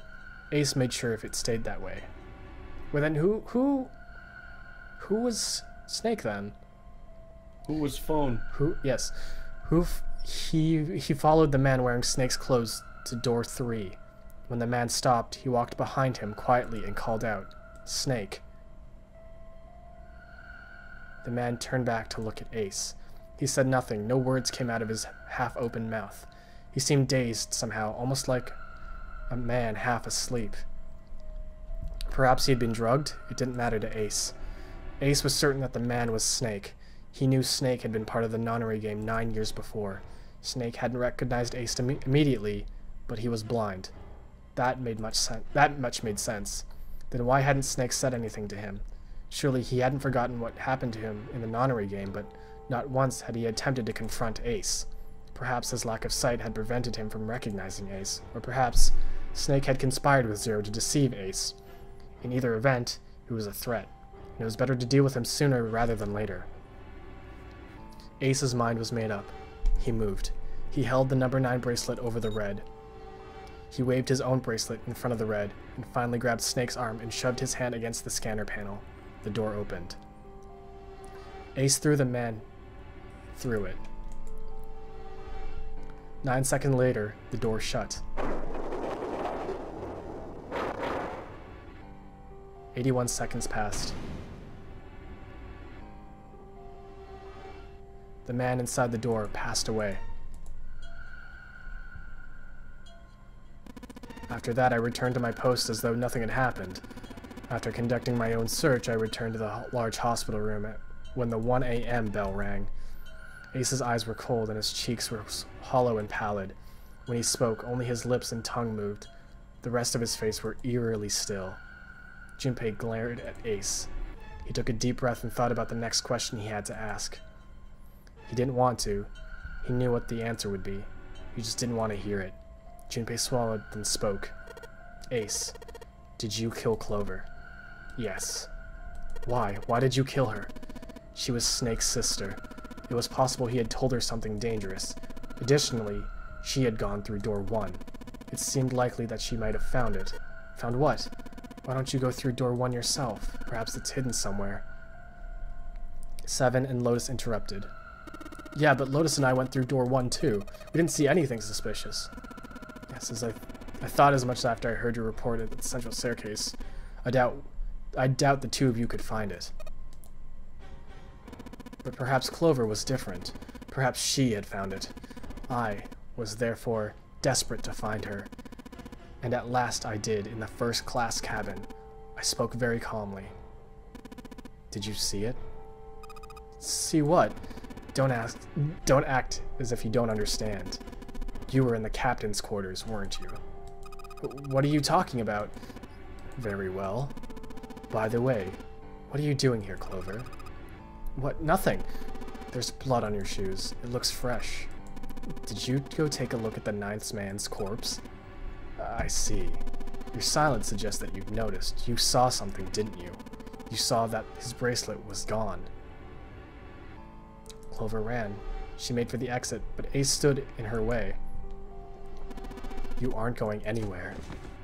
He caught her by the collar as she passed and threw her to the floor hard. She leapt back up and darted past him to the hallway. Ace followed at a run. He was faster.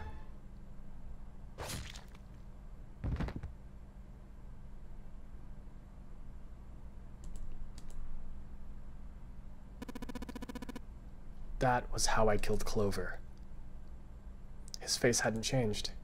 If he felt guilt or remorse, or anyone might feel after taking the life of another human being, it didn't show. You son of a bitch.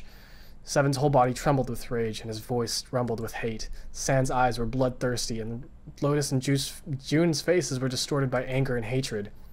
Ace looked at them and smiled. It was a cold, cruel thing with no humor in it. He shook his head and sighed. I admit it. I've lost. I've lost completely and utterly.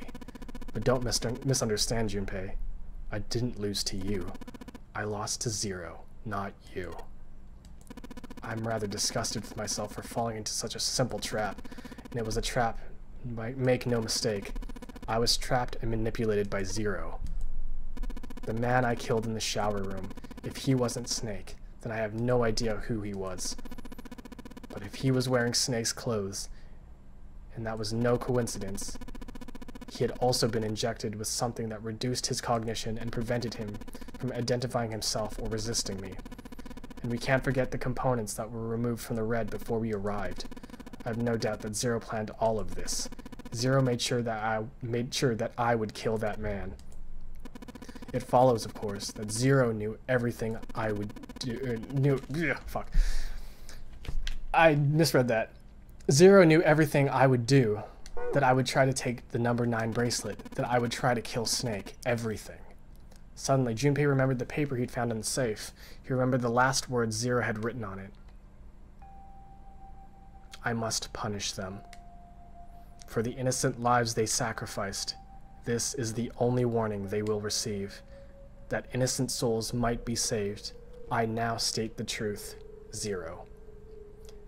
And he remembered the other words he'd heard from Clover. I think Zero is one of us. One by one, Junpei looked at the 5 people standing in front of him. Ace. Sans. June. Seven.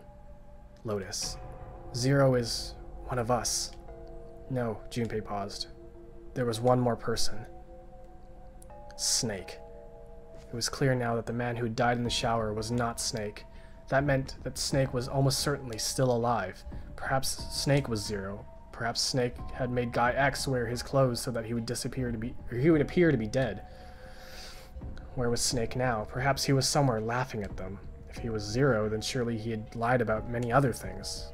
Was he watching them?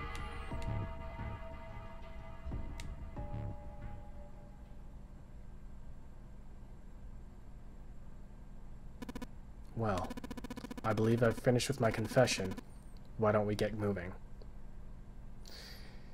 It sounded as if he just finished doing nothing more exciting than describing the weather. For Sans, it was the last straw. What the hell is this shit? Aren't you going? You aren't going anywhere, you son of a bitch. We're gonna leave your ass here to rot. Why? Because I killed Clover? That's ridiculous. Why are you so upset that I killed a little bitch? She was nothing to you. A stranger you met only a few hours ago. Am I wrong? You bastard! Seven roared as he lifted a fist that would likely shattered Ace's jaw, but someone else was faster. It was Lotus. She stepped towards Ace, raised a fist of her own, and drove it straight into his nose. You got some fire, don't you? I confess, I rather like a tough woman. He sniffed and wiped a small trickle of blood from his nose with a raised eyebrow. Well, maybe you'd like another one then. before that, let me give you one of my own. Lotus scarcely had time to blink. Ace snaked his arms around her and pulled Lotus's back up against him. In the same motion, he reached into his coat pocket. The gun!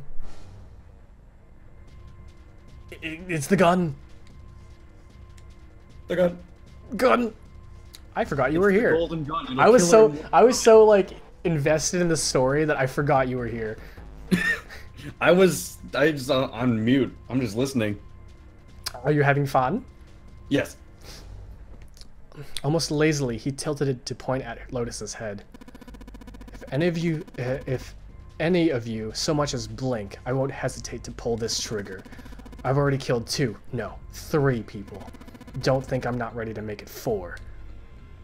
3 people? What do you mean? Very well, let me take this opportunity to illuminate you. The person who killed the 9th man was me, although I suppose, to be more accurate, I encouraged him to kill himself. While you were examining the main staircase, he came to me and told his name. I recognized it at once, so I gave him a little push. Just a little white lie. It seems the setting for the dead were altered. Now it only requires a single person to activate the detonator in the bracelet. Investigate what's beyond door 5, and we'll meet again later. Okay, have a good one, guys. I'm going off ahead now. Well then... Shit, why isn't this stopping? God damn it. You lied! Open the door, please! I'm begging you! Help me! Please get me out of here! Please get me out of here! Oh my god, there's no time left! Listen! I was lied to! He lied to me! He put me in here! It was him! He killed me! It was him! Why did he just say his name? Oh, I guess he didn't know his name yet, did he? Nope. I guess not. Because they all exchanged fake names after he died, I believe. I had 4 reasons for killing him. 1. As I said before, the nonary game, the number 9 bracelet, is the utmost importance. If I had allowed him to keep such a useful tool, he, or it, would have become a threat to me. As such, I decided that he should be eliminated early on. 2. I wanted the number 9 bracelet. If I could manage to obtain it, then I would be able to manipulate the game as I saw fit. I would be unable to acquire the bracelet unless its owner was dead. 3. Even setting aside his number, he would have been nothing but trouble for me. He was aware of my past. He knew what happened 9 years ago. It was important that I eliminate him before he was able to disseminate this information. 4. Lastly, I wish to conduct a simple test. A test to see if the nonary game was serious or a poor attempt at a joke. I needed to be quite sure. As such, I encouraged him to act against the rules so that I might observe the outcome. Junpei glared at him. I don't get your third motive. What in the hell happened 9 years ago? Didn't I say the nonary game was played? I planned it out and conducted its execution. Why? What on earth was that supposed to do? I don't really think it has any obligation to tell you that. I don't have any obligation to tell you that. He smirked. He was trying to provoke them. It was working. Although Ace had paid very little attention to Lotus after catching her, the gun had never waved from her temple. She looked quite pale when she spoke. And when she spoke, her voice shook. Hey, what's with this gun? Where did he get this? Why don't you tell her, Sans? Sans ground his teeth and glared at Ace. On the other side of door 6, we found a gun on the coffin in the cargo room. The bastard must have grabbed it when we weren't looking. Indeed I did. That was a pretty serious mistake, you know. Just saying you intended to leave it behind.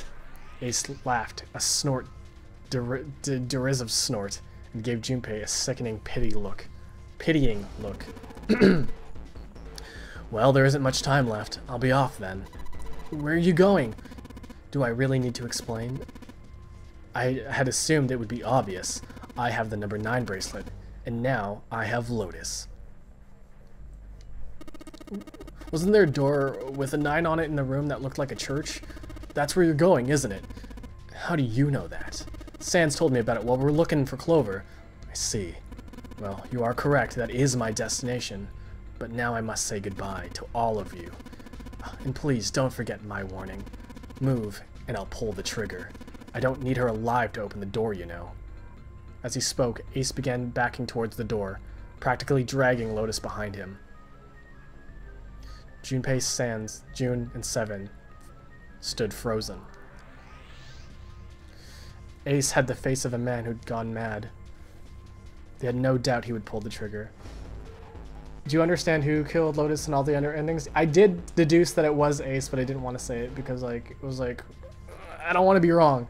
So, but yeah, I guessed it was Ace. Goodbye.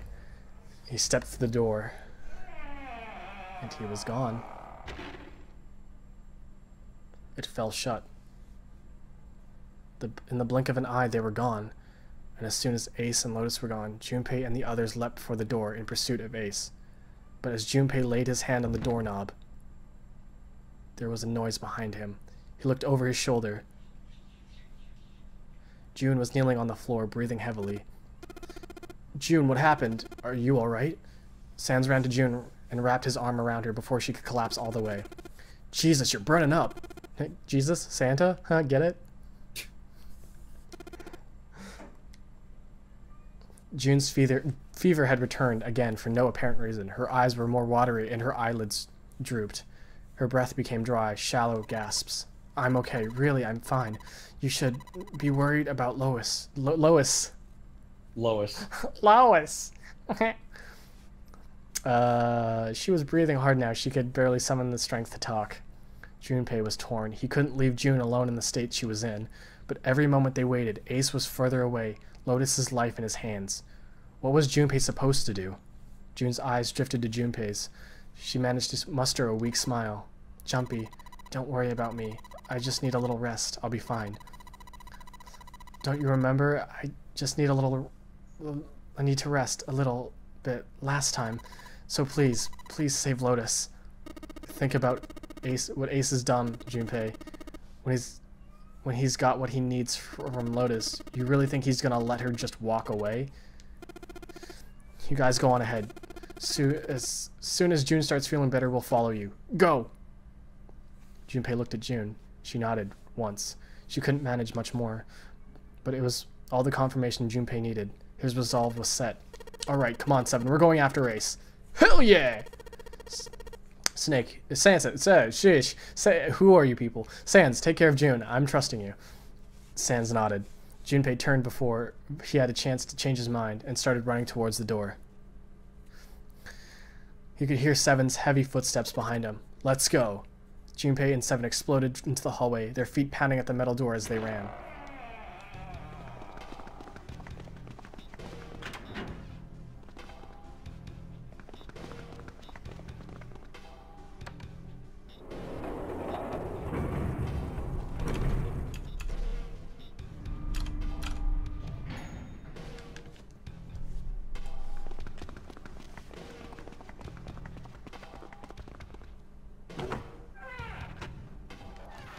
We're here. Junpei and Seven finally arrived at the church, exhausted and out of breath. Their lungs struggled to catch their breath, their eyes frantically scanned the room. No sign of Ace or Lotus. Do you think they already went through? He reached up to wipe a palm full of sweat from his brow. Maybe. Even as he spoke, Junpei was already on his way to the larger of the number 9 doors. He looked at the red. The display panel went vacant. He spun around and headed towards the smaller door. The red would tell him if Ace and Lotus had moved to another room. Engaged. It's occupied. That means Ace and Lotus went through here. Yeah, it seems like it. Junpei and Seven stepped away from the door. They retreated to the center of the room and began to talk. What do we do now? What do we do? The big door is still vacant, but the two of us can't do anything with it. First of all, our digital route is not 9. And then, just as they were pondering what to do next, there was a noise. A noise like someone hitting a thick wooden panel. Junpei looked up, surprised. Seven followed suit, his eyes jumping around their room looking for the source of the sound. It wasn't long before they found the altar. Or more precisely, what was on it. coffin. Yeah, let's open it.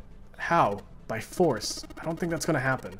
Well, you never know until you try, right? The only necessity for success is the willingness to suffer 1,000 failures. Who said that? I forget. Anyways, we gotta try. Junpei and Seven leapt at the coffin. They grabbed hold of what purchase they could find and pulled. Damn it! See, didn't I tell you? If you could just pull it open, why would it have something like that? Seven pointed at a keypad on the side of the coffin. So unless I put in the right password, it's not going to open.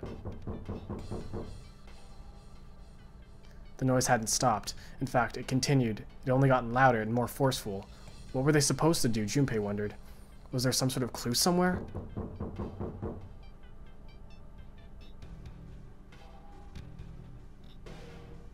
They stood there for a few moments, staring at the coffin, and then Seven spoke. Hey, Junpei. I remember you mumbling some weird numbers over the bathroom in the first-class cabin. You got those numbers by solving the secret message Clover was holding, right? Truth had gone or something like that. Yeah, that's right. What about it? Well, maybe that number's the passcode for this thing, too. Come on, that's impossible. Those numbers were the code to unlock the safe. Yeah, but the person who set up that safe in this coffin is the same person, right? Zero set up both of these. Yeah, probably.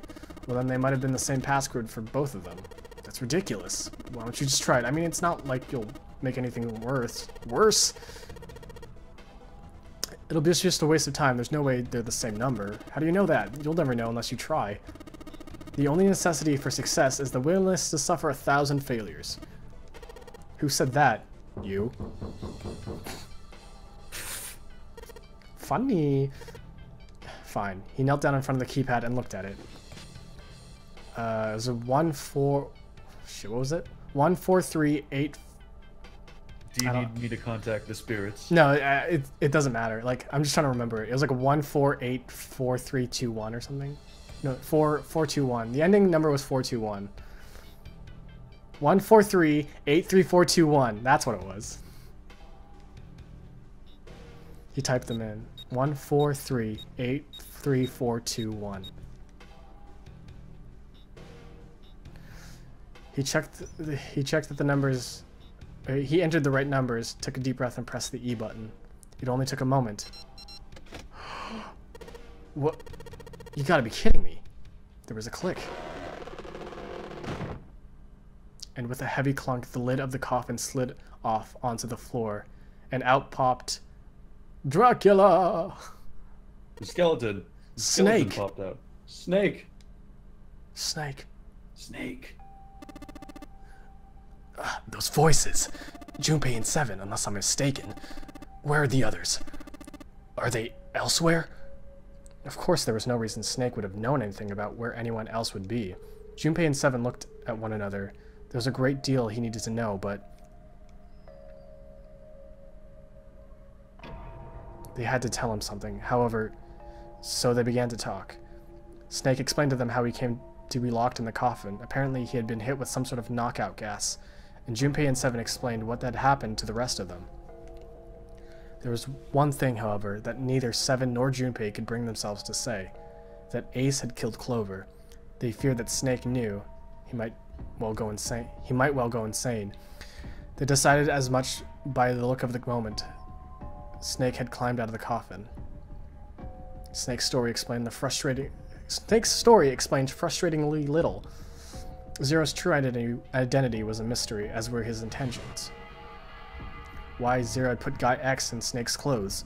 If Zero had left a note for them to say that the nonary game had been played 9 years before, was there some connection? Junpei put the question to Snake. His answer was less than illuminating. What were you talking about? I apologize, I have no idea what you're saying. He seems as though Snake was perhaps not being entirely honest, but that knowledge did Junpei and Seven little good. No matter how many times they asked, he insisted he knew nothing. It became clear that Snake wouldn't give in, and every second they spent asking him was a second wasted. Their time limit was fast approaching. Snake's release from the coffin had changed nothing. They still needed to follow Ace as quickly as possible. However, they stood in silence. Andy. What? You've got a very important set of messages in Twitch chat. Oh yeah. I do not like this game. Want to pluck Kirby.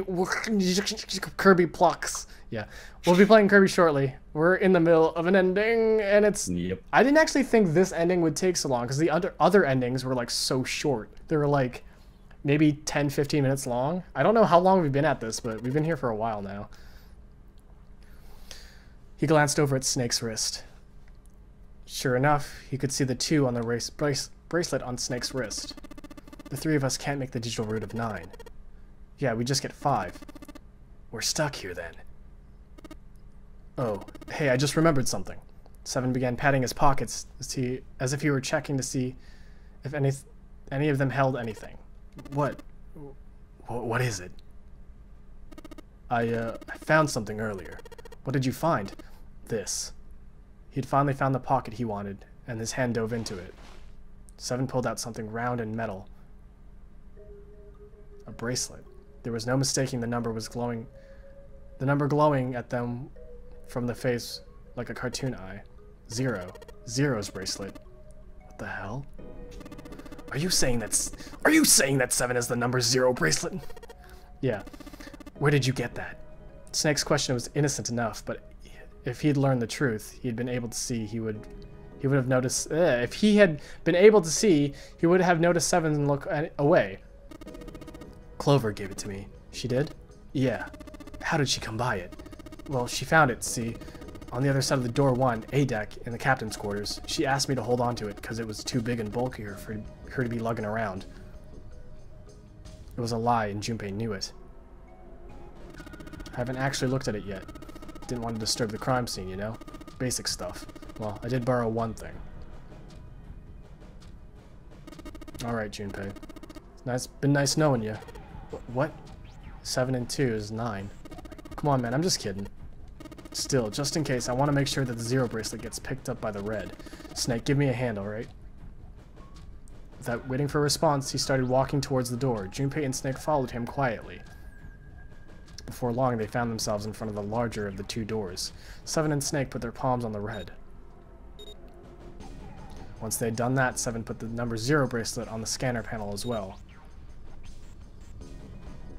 The 3rd asterisk appeared on the screen. Now they just needed to pull the lever and the door would open.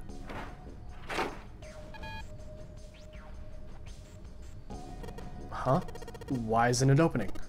Oh, well, the 3rd asterisk is lit up, so it must have registered the 0 bracelet. Maybe it isn't actually 0. What? The bracelet may not actually produce the number 0 when scanned. That's what I'm saying. Why don't we try a few different combinations? Perhaps we can determine the number that the bracelet actually contains. Blech. Junpei nodded. They decided to use the following combination. It's Junpei 7 and the bracelet.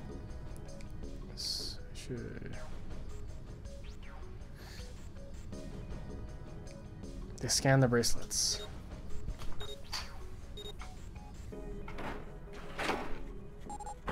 Oh shit, I got it on the first try. Nice. It opened.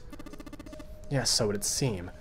7 clearly hadn't thought their experiment would produce anything useful and looked rather confused. Snake was, as usual, calm and smug. The door slid closed. Junpei's forehead furrowed as he thought. That meant the number for the mysterious bracelet was 6. But how could it be 6? The display on the bracelet clearly showed a 0. Suddenly, from far beneath them, they heard a creak and groan of tearing metal.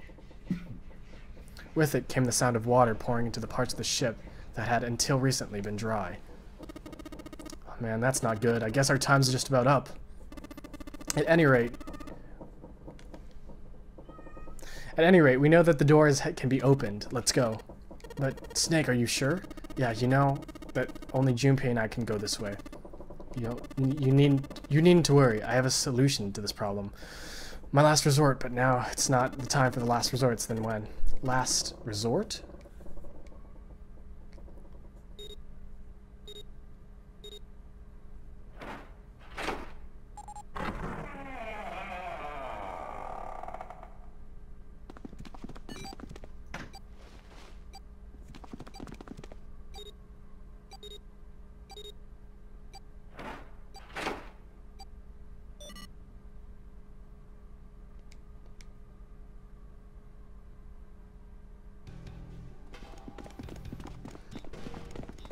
Junpei, 7, and Snake ran full tilt down a long, straight hallway. They were headed for the stern of the ship, had no time for distractions. As they ran, 7 spoke. Gotta admit, you really surprised me there, kid. Couldn't figure out the hell you were gonna get out of that one. How come you didn't do that right off the bat? As I told you, it was a last resort. Had I used it at the beginning of the game, I would have come under a great deal of suspicion. I imagine most people wouldn't have taken it to mean that I was zero. Once they convinced themselves of that, I wasn't optimistic about my chances of making it out of here alive, let alone unscathed. I felt it best to play my cards close to the chest as if it were. That way, if I were in a situation where there was nothing else I could do, I'd have a little trick up my sleeve. Just have to take my bracelet off. Snake's plan was simple but effective. He'd simply removed his bracelet. How? To Junpei, it looked as though Snake had simply crushed the bones of his hands until they were small enough to fit through the wristband. Of course, that would have been practically impossible. So how had he done it? The prosthetic. My brother's left arm, yeah, it's not a person arm. It's fake! He slid the bracelet off and tossed it into the coffin. With it gone, he had little to fear from the numbered doors.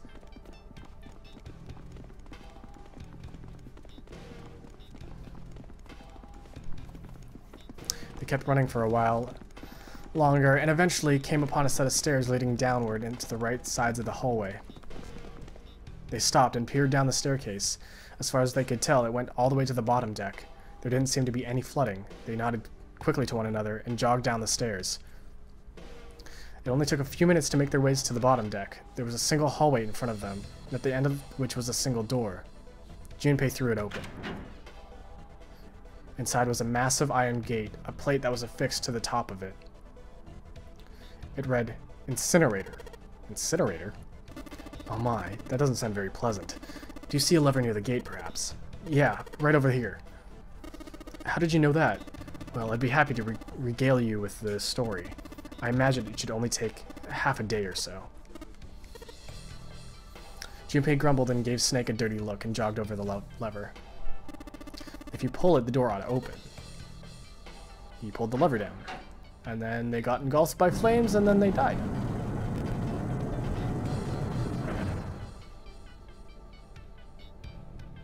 With a rumble of an ancient motor, the door opened. There was no need to hold back, no time to hesitate.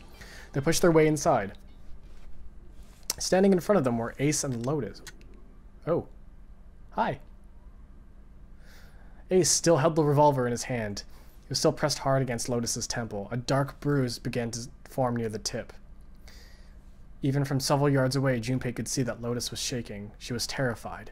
But perhaps more interesting was that Junpei saw behind them. 9.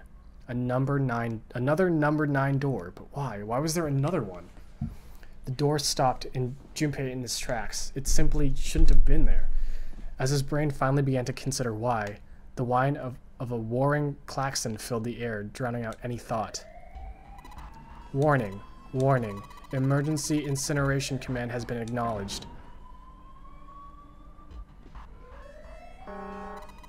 Automatic incineration will take place in 9 minutes. Please evacuate the incinerator immediately. Oh my, how exciting. You've run into quite a show here, Zero. A terrifying smile twisted Ace's face. What's the matter? Too frightened to understand? Here, let me explain. It's said that the incineration system is about to activate. In 9 minutes, this room will be engulfed in flames. Huh? Who are you? You don't recognize me? I'm hurt. It's me, Snake. Snake? Yes, you are alive.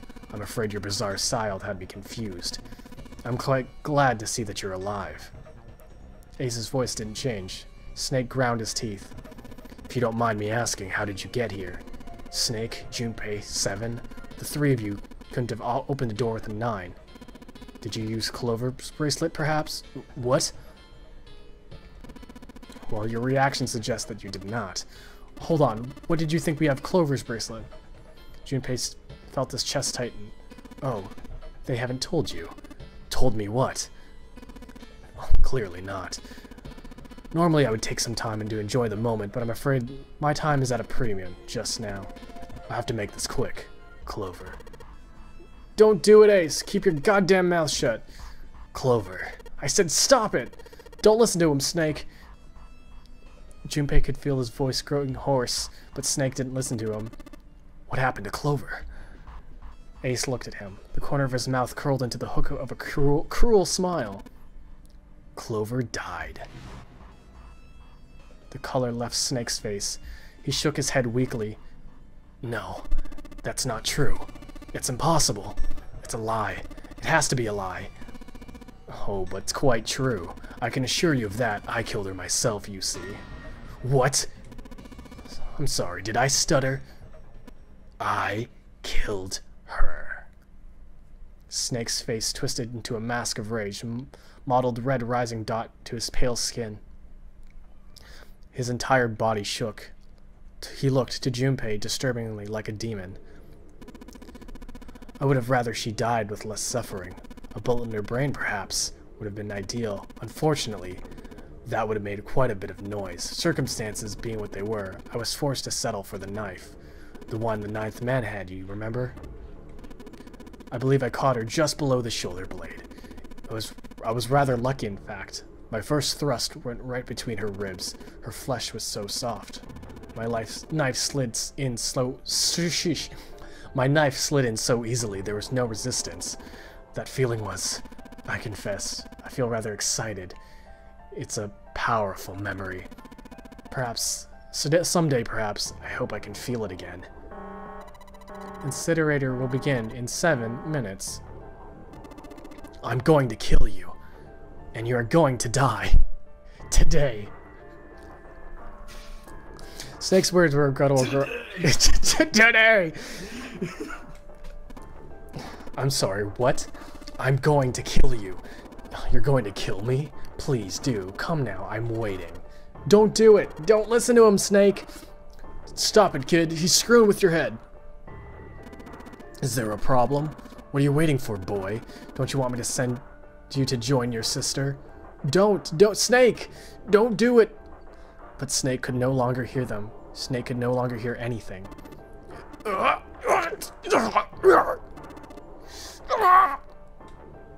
Snake moved like a bolt of lightning. His scream echoed through the incineration chamber, full of rage and despair. Snake! Snake! Snake!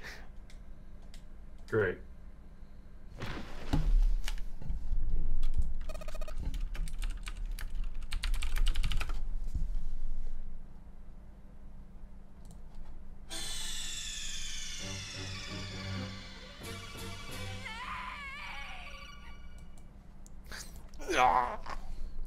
Sorry, that's Lotus. Ah! Another scream filled the room. It was Lotus. She ran across the room towards Junpei, her eyes wide with terror. Snake's ill-fated attack had loosened Ace's grip on her. She had made a run for it. She'd reached Seven and Junpei and ducked behind them. Junpei could feel her fingers on his arm, tight enough to be painful, keeping him between her and Ace. Incineration will begin in 5 minutes. He's still got a gun. Give me the woman. He raised his gun. I need her. Without her, the bracelet will be unable to open this door. Quickly now. I don't have time for your shenanigans. In the center of the room, Snake's body lay eerily still. He looked like a human larvae, prone and invulnerable on the floor. I see. And it would seem I have no choice. The rest of you must die here as well. Fortunately, I have 5 bullets left. 1 for Junpei, another for Lotus, and the last 3 for that lump of the idiotic man you call Seven. I will take Lotus's body with me and leave this room. Incineration will begin in 4 minutes. Well, it looks like our time together is at an end. I rather enjoyed playing with you. Goodbye. Junpei could see Ace's finger tighten. He could see it begin to squeeze down the trigger, his body tense, preparing for the catastrophic impact of hot lead against human flesh. Then it happened. Snake stood up. What? No, that's impossible. For the first time, Ace's composure broke. With obvious effort, Snake lunged forward 1 step closer to Ace, then another. He looked for all the world like a zombie. kill you. I'll kill you. His voice was mournful wailing of the undead. Stay away from me. Get back. Stop. If you come any closer, I'll get away from me. Little by little, Ace was retreating. Snake didn't stop. He continued his stiff, inexorable approach, his eyes twin pools of pure fury. Listen to me. I said don't come any closer. Shit, you bastard.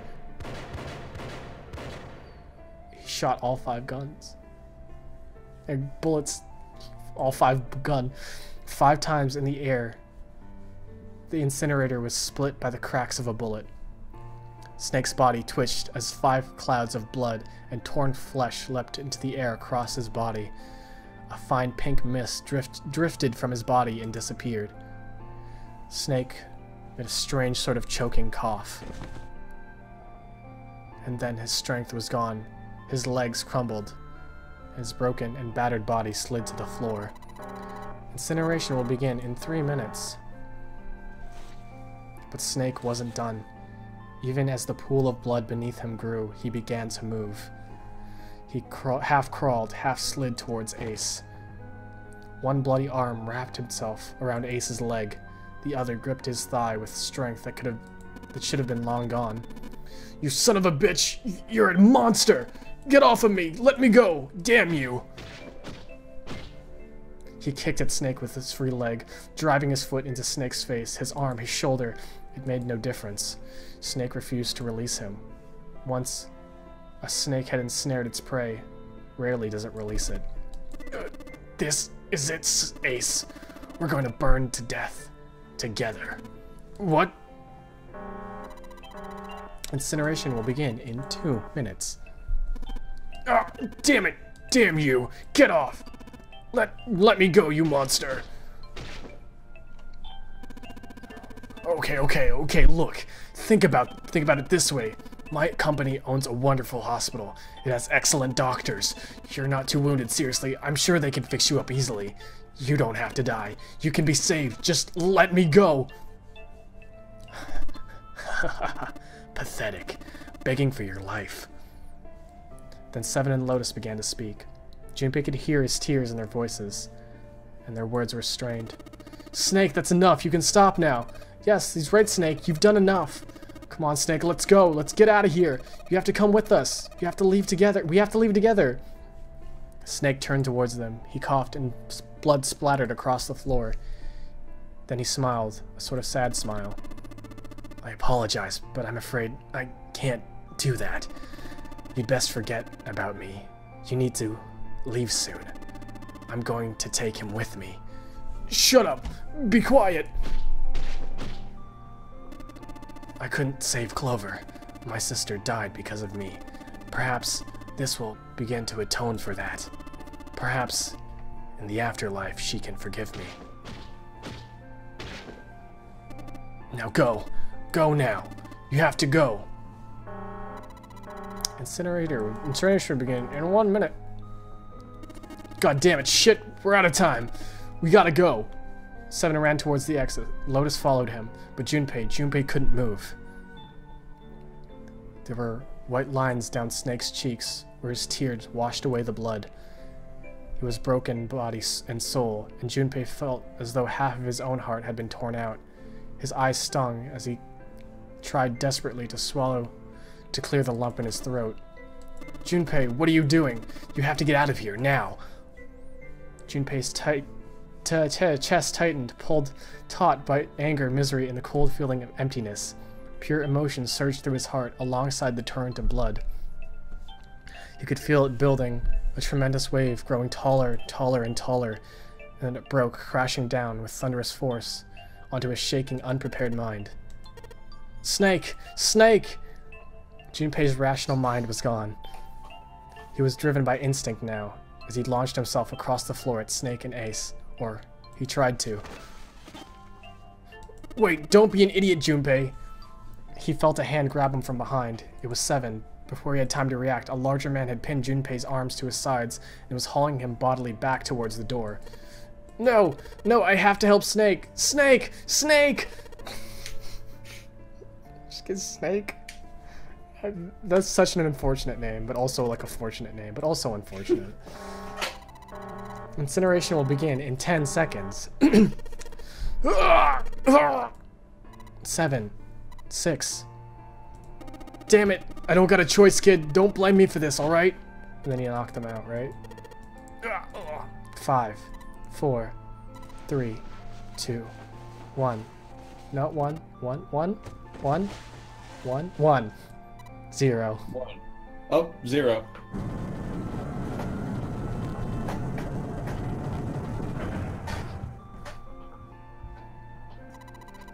Gates 2 and 3 are locked down, beginning incineration. Junpei felt Seven's fist buried deep into his stomach, and his legs turned to mush. Seven scooped him up into the same motion and leapt through the door. It slammed shut behind them. Junpei struggled to shaky feet. He glanced over to see Lotus only a short distance away. Junpei ran to the door. There was a small window cut into it. Inside, he could see Ace and Snake. Shit! Damn you all! Why? Why? Why me? I don't deserve this! Answer me! Answer me, Zero. Why? Why? 0, 0, 0, 0.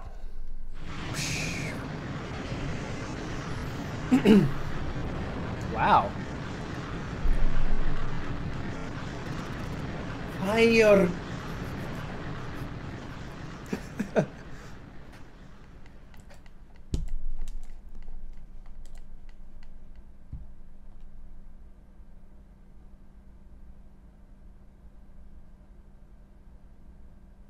He didn't know how much time had passed.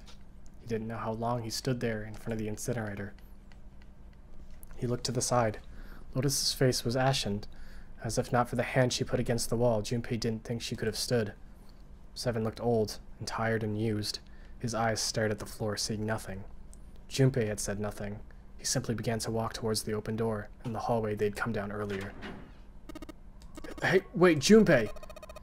Where are you going? He blinked when their voices broke silence. He stopped.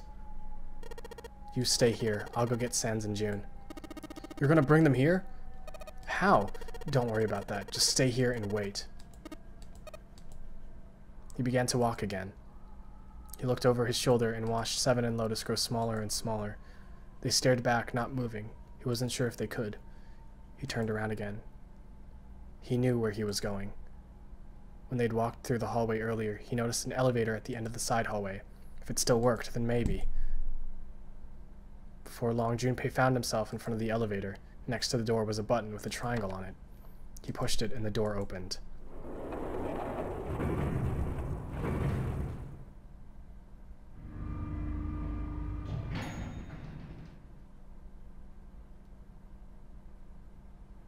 Junpei was in the large hospital room. June, Sans! He'd been calling and walked to the center of the room. She's dead, isn't she? She's dead. Damn it, where did they go? Seemingly increasingly frustrated and increasingly worried, Junpei left the large hospital room. He had no choice. He would have to look for them. Junpei's heart was heavy. He couldn't shake the feeling, but there was a part of him that felt he couldn't... that it would be wrong to, even if he could. With every step he took, his legs felt more and more like lead.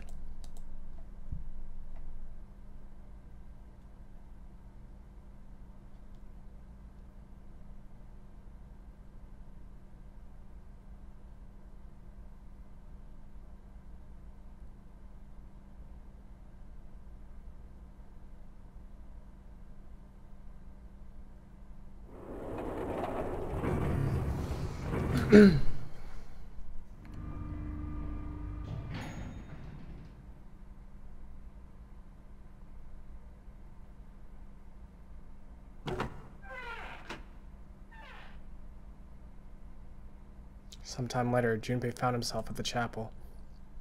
He stepped inside expecting to find nothing, but there on the red carpet in the center of the room... June! No, codenames didn't matter any longer. She was Connie. Connie! Junpei cried her name and ran. Like lightning, he ran across the room towards her. Oh man, Connie. He stumbled to a stop. As he looked down, her body lying so still on the floor, he felt the icy grip of fear upon his heart. She was still, so very still. No, it couldn't be. It was impossible. Slowly, Junpei bent down towards her. His hand shook. He felt very cold and hot at the same time. He forced himself to look. Her back was moving. Slowly, it rose and fell. Relief washed over him. Connie! Junpei reached down and gently, very gently, lifted her up. Connie, are you alright? Jumpy. Her face was pale, and her lips were dry and cracked. Her eyes were blank and cloudy. They stared straight at Junpei, but saw nothing. Trembling, Junpei wrapped his arms around her back. She was cold, very cold. Junpei tried to convince himself that it was only his imagination, but she felt as though she were fading away. He could feel his heart pounding frantically in his chest. Connie, what the hell happened to you? You feel... Jumpy, I'm sorry. Her voice was very faint. I might not make it. No way I'm gonna let you die. I'm gonna save you, I promise. Thank you, Jumpy. Thank you so much for everything. I was really happy. See you again, Jumpy. Really happy. Don't give me that. I was crap. You're gonna see me again lots more times. You've gotta hang on, alright, Connie? Jumpy, did you know you meant a lot to me when we were kids? I liked you for a long time, Junpei. A really long time. Junpei's vision had gone blurry. It took him a moment to realize his eyes were filled with tears. He could feel a piercing point of heat deep in his heart, like a white-hot flame. He looked down at Akane. Game over. There was a crack of static from above his head and a voice spoke. Zero. You son of a bitch. Where are you hiding? Junpei frantically scanned the ceiling for the source of the voice. I'm right here. I've always been close to you. What the hell are you talking about? No matter. I will tell you again. Game over. This game has ended. No, it hasn't. I'm not gonna let it end yet. I'm gonna get out of here with Connie. You can't. It's impossible. Why? Because you chose the wrong path. Wrong path? That's correct. Your path was inevitable. However, admit defeat. You were there. Where there is shadow, there is light. Where there is light, there is shadow. So it goes. What are you talking about? It matters not. The loser has been decided. I told you I'm not gonna lose. No, you misunderstand. You haven't lost. I have lost. What? Junpei didn't have time to ponder what that meant before. He heard the door slam shut behind him. He spun around. There was no one there. Was it Zero? Connie, wait here. I'll be right back, I promise. She managed a single nod. Junpei laid her back down gently, and leapt for the door. He yanked it open and shot outside. No one. The hall was empty. There was nothing moving anywhere. Damn it! He didn't want to leave Connie alone any longer than he had to, so Junpei turned around and headed back to the chapel. Connie? She wasn't there. She wasn't anywhere. She'd been lying there on the floor just moments before, and now she was gone. God. No. Where was she? Connie. I'm not yelling. Connie! Thank you. His cry split the heavens themselves. He screamed until his voice came out. Then he screamed some more, but there was nothing. No answer. His voice faded away, and all that remained was cold, unfeeling silence. That's when he noticed it. A strange smell. One he'd smelled before. The smell of a peculiar white smoke. 9 seconds later, Junpei's mind winked out.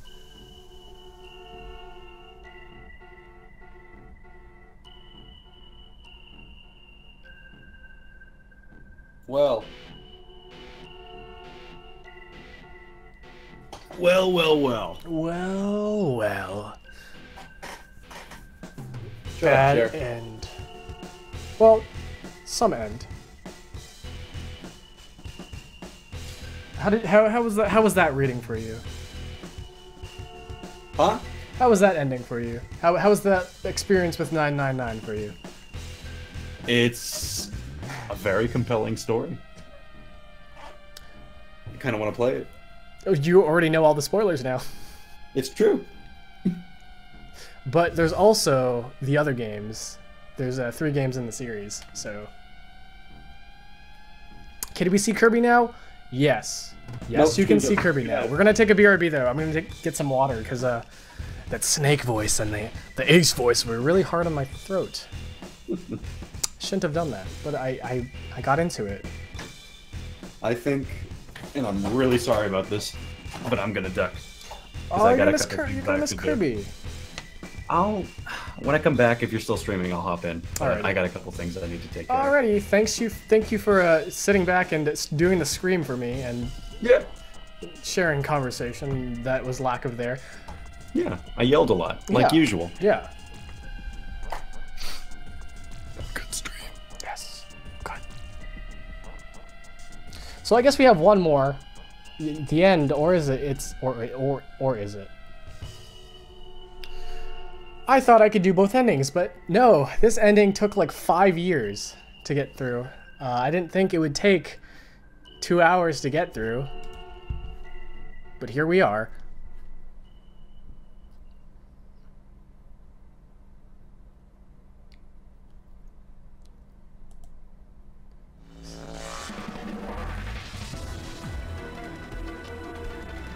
The next ending will take me 7 years. The true end is long too. Okay, well, we got one more stream left, guys. We got one more stream left. Of 999 at least.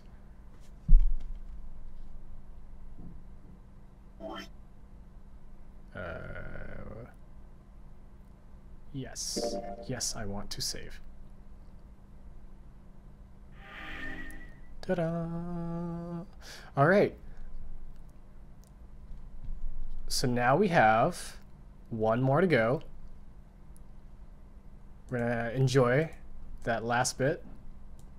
I don't know when that'll be. Probably next week, some point. Maybe during the week. Maybe during the weekend. I don't know. But we're approaching the end here, and you did not see my emulator screen. Nope, not at all. But we're gonna go. Take a BRB. We'll be back with Kirby. I'll be back in like 5 minutes, so stay tuned. It's been 3 hours.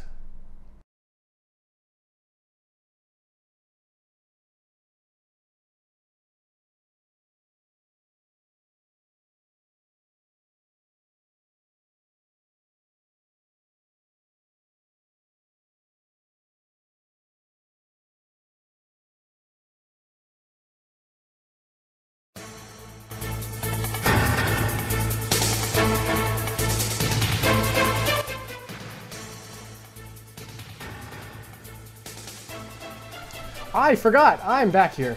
I was thinking about doing this now because I don't have any other time to do this.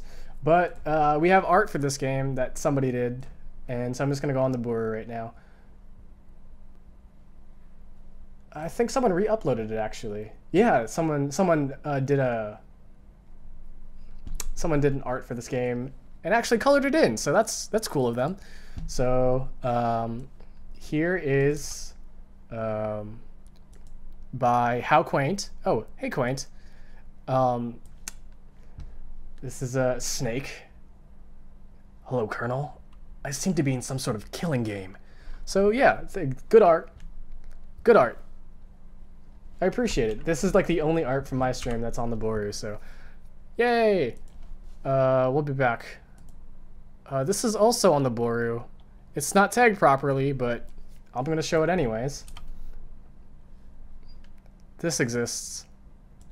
I don't know. Wait, who did it? Who did this? It's not tagged who uploaded. Oh, Lewis Boss 99 did this. I don't know. I don't know what that has to do with anything, but there it is. Yeah. Stay tuned. More Kirby. We're gonna finish off with Kirby tonight.